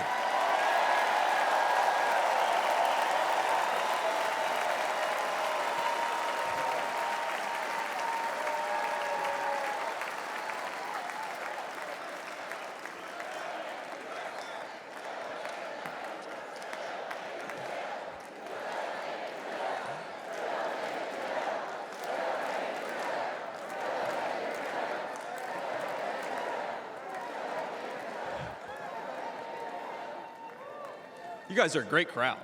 Wow. And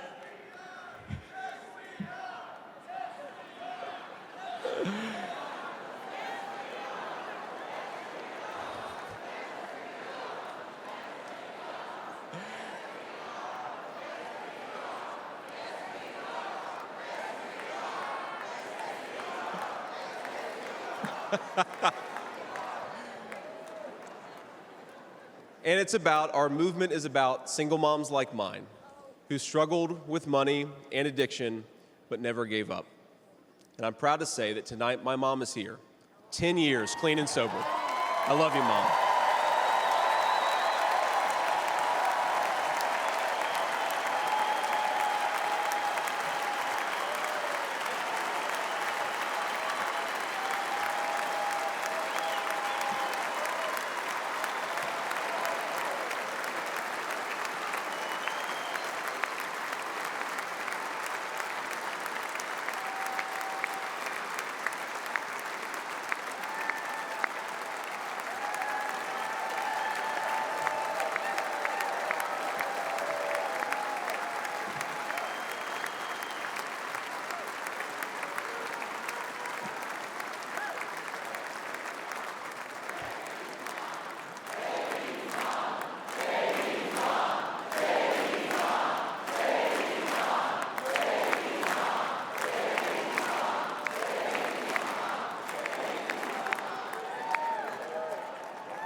And you know, Mom, I was thinking, it'll be 10 years officially in January of 2025. And if President Trump's okay with it, let's have the celebration in the White House.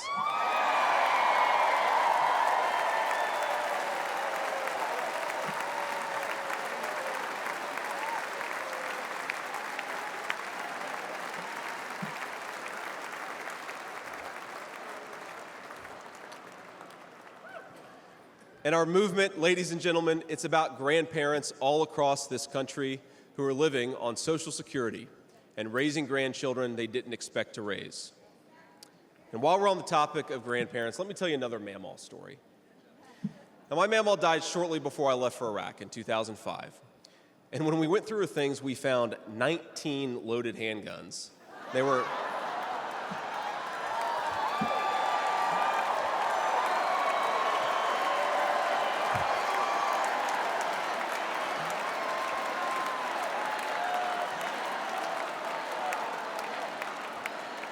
Now, the thing is, they were stashed all over her house, under her bed, in her closet, in the silverware drawer. And we wondered what was going on, and it occurred to us that towards the end of her life, Mamaw couldn't get around so well. And so this frail old woman made sure that no matter where she was within arm's length of whatever she needed to protect her family. That's who we fight for. That's American spirit.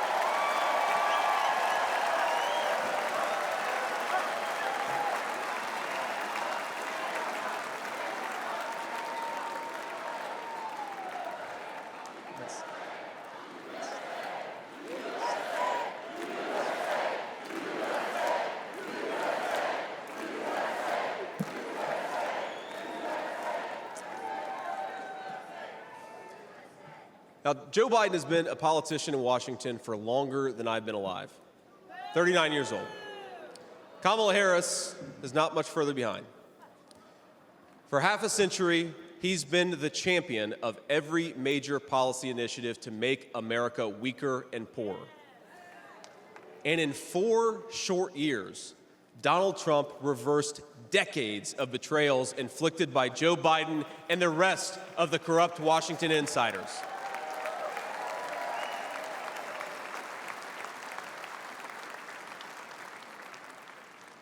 He created the greatest economy in history for workers. Really was amazing. There's this chart that shows worker wages, and they stagnated for pretty much my entire life until President Donald J. Trump came along. Workers' wages went through the roof.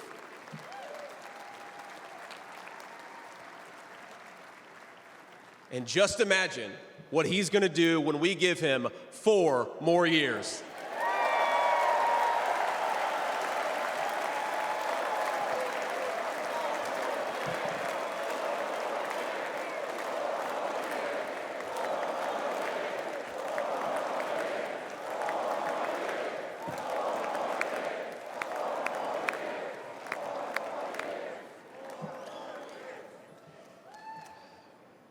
Months ago, I heard some young family member observe that their parents' generation, the baby boomers, could afford to buy a home when they first entered the workforce.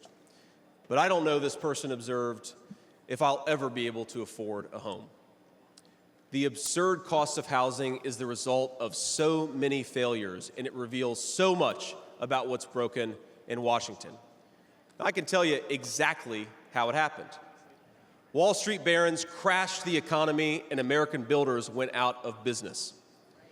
As tradesmen scrambled for jobs, houses stopped being built. The lack of good jobs, of course, led to stagnant wages. And then the Democrats flooded this country with millions of illegal aliens. So citizens had to compete with people who shouldn't even be here for precious housing. Joe Biden's inflation crisis, my friends, is really an affordability crisis. And many of the people that I grew up with can't afford to pay more for groceries, more for gas, more for rent, and that's exactly what Joe Biden's economy has given them.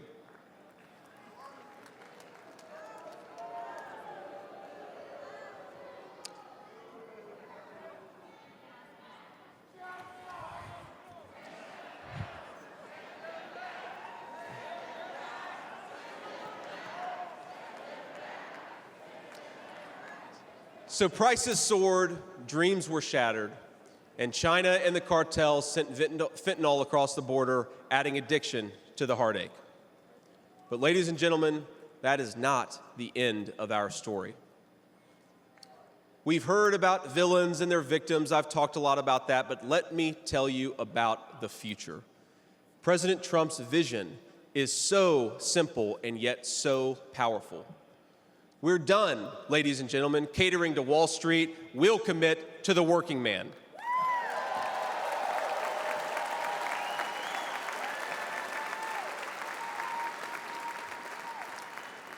We're done importing foreign labor. We're going to fight for American citizens and their good jobs and their good wages.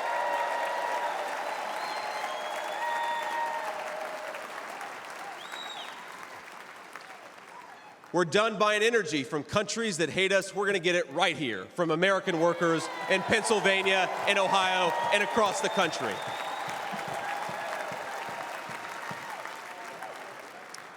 We're done sacrificing supply chains to unlimited global trade, and we're going to stamp more and more products with that beautiful label, Made in the USA.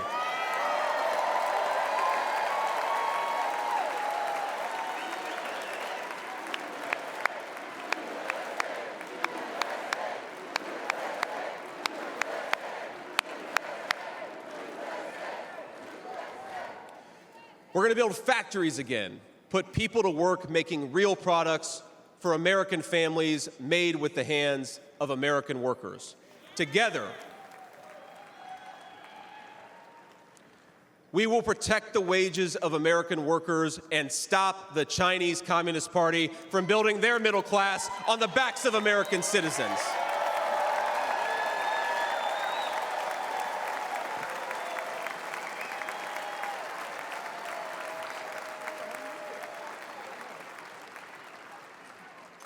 Together, we will make sure our allies share in the burden of securing world peace. No more free rides for nations that betray the generosity of the American taxpayer.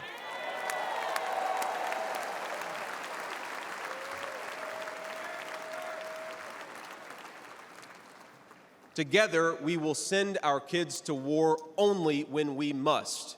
But as President Trump showed with the elimination of ISIS and so much more, when we punch, we're going to punch hard.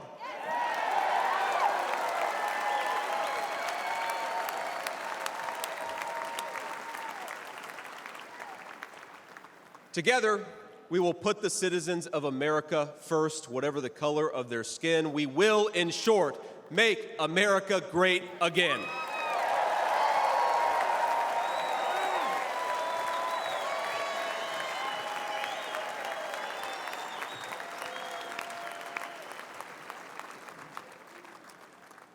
You know, one of the things that you hear people say sometimes is that America is an idea. And to be clear, America was indeed founded on brilliant ideas like the rule of law and religious liberty, things written into the fabric of our Constitution and our nation. But America is not just an idea. It is a group of people with a shared history and a common future. It is, in short, a nation. Now, it is part of that tradition, of course, that we welcome newcomers. But when we allow newcomers into our American family, we allow them on our terms.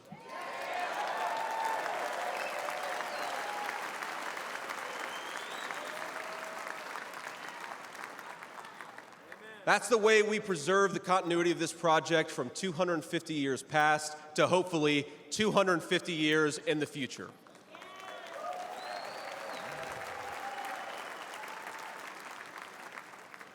And let me illustrate this with a story, if I may. I'm, of course, married to the daughter of South Asian immigrants to this country. Incredible people. People who genuinely have enriched this country in so many ways. And of course, I'm biased because I love my wife and her family, but it's true. Now, when I proposed to my wife, we were in law school, and I said, honey, I come with $120,000 worth of law school debt and a cemetery plot on a mountainside in eastern Kentucky.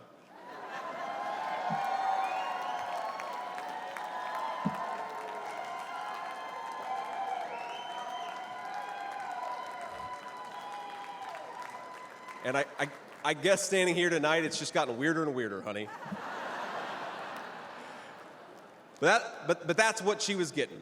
Now, that cemetery plot in eastern Kentucky is near my family's ancestral home. And like a lot of people, we came from the mountains of Appalachia into the factories of Ohio, Pennsylvania, Michigan, and Wisconsin.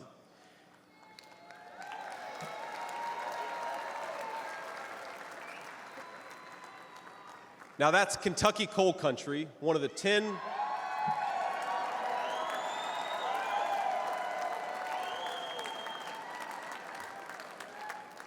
Now, it's one of the 10 poorest counties in the entire United States of America. They are very hardworking people, and they're very good people. They're the kind of people who would give you the shirt off their back even if they can't afford enough to eat. And our media calls them privileged and looks down on them. But they love this country, not only because it's a good idea, but because in their bones they know that this is their home. And it will be their children's home, and they would die fighting to protect it.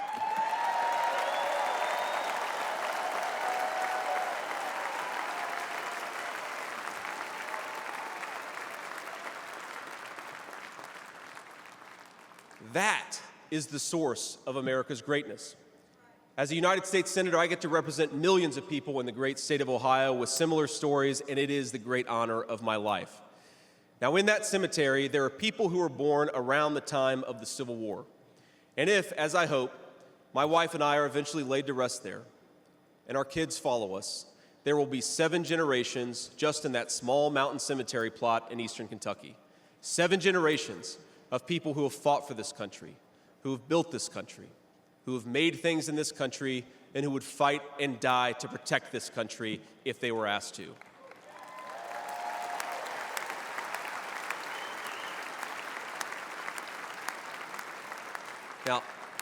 Now, that's not just an idea, my friends. That's not just a set of principles. Even though the ideas and the principles are great, that is a homeland. That is our homeland.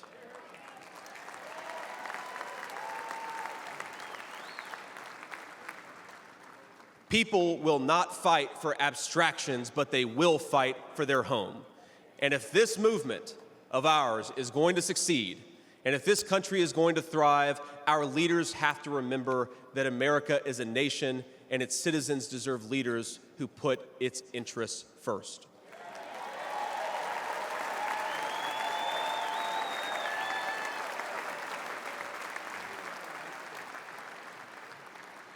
Now, we won't agree on every issue, of course, not even in this room. We may disagree from time to time about how best to reinvigorate American industry and renew American family. That's fine. In fact, it's more than fine. It's good. But never forget that the reason why this United Republican Party exists, why we do this, why we care about those great ideas and that great history, is that we want this nation to thrive for centuries to come.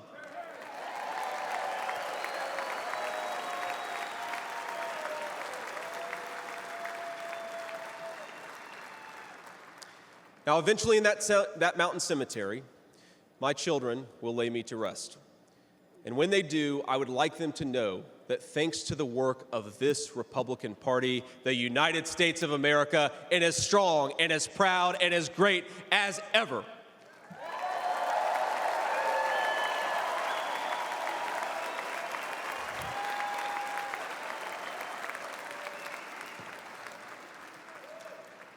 That is who we serve, my friends. That is who we fight for. And the only thing that we need to do right now, the most important thing that we can do for those people, for that American nation that we all love, is to re-elect Donald J. Trump, President of the United States.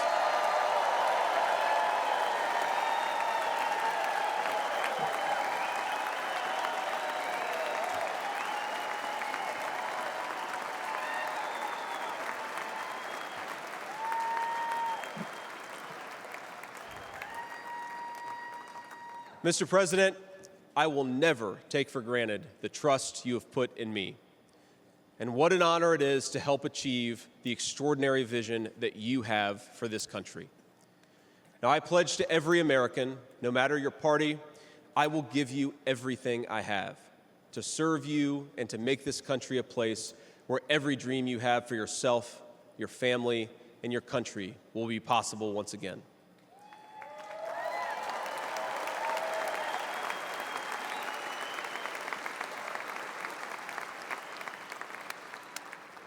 And I promise you one more thing. To the people of Middletown, Ohio, and all the forgotten communities in Michigan, Wisconsin, Pennsylvania, and Ohio, and every corner of our nation, I promise you this: I will be a vice president who never forgets where he came from.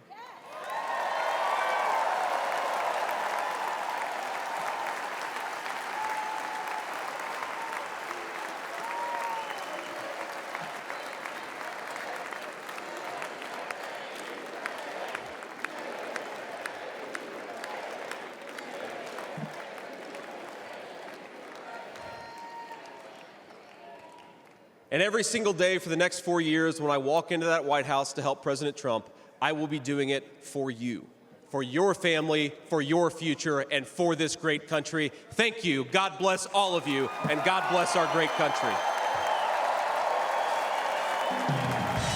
There you have J.D. Vance, junior senator from Ohio, accepting the Republican Party's nomination to be the vice presidential nominee on the ticket with former President Donald Trump. Judy Woodruff, what'd you make of his remarks? Well, youngest person, or one of the youngest ever chosen to be a vice presidential running mate. I think he did the job that Donald Trump probably wanted him to do. He made contrasts. He talked about Joe Biden's age. He said, when I was in the 4th grade, Joe Biden supported NAFTA. He personalized himself. He talked about his family, the woman who raised him, Mama. There was some humor. We were introduced to his mother, her story had to be a personally painful story about addiction.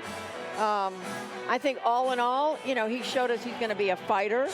He's going to go out on the campaign trail. And how many times did he say tonight, Ohio, Michigan, Pennsylvania? He ticked them off. Amy Walter. I've been counting. Amy was counting. By my count, he said Michigan 5 times, Pennsylvania 5 times, Wisconsin 3 times, Ohio 9 times. It's fairly clear what his role is on this ticket. Exactly, and where they want him to be spending a lot of his time. The other really fascinating thing, look, we heard a lot of what we had been talking about previously on the panel about his populism, about his desire to make America a place where we're not going into foreign wars. He said something, I wrote it down, now I cannot find it or see it, but said something to the degree of, we aren't going to fight for abstractions, but we will fight to protect America.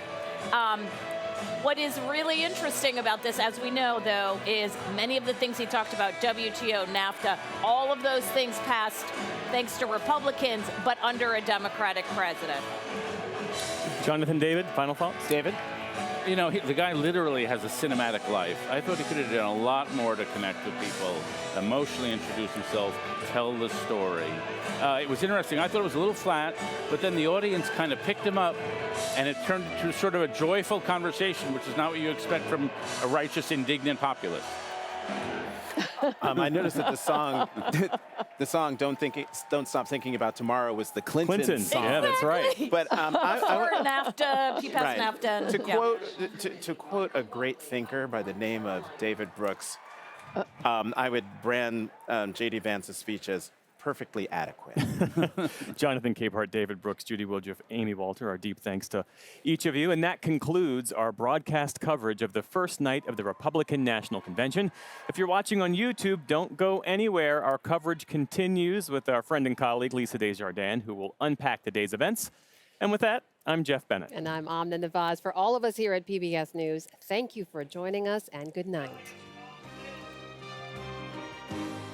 This program was made possible by the Corporation for Public Broadcasting and by contributions to your PBS station from viewers like you. Thank you.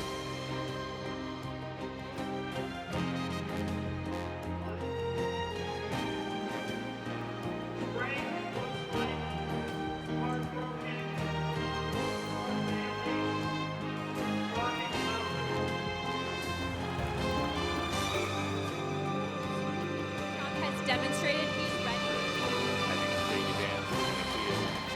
America, great again!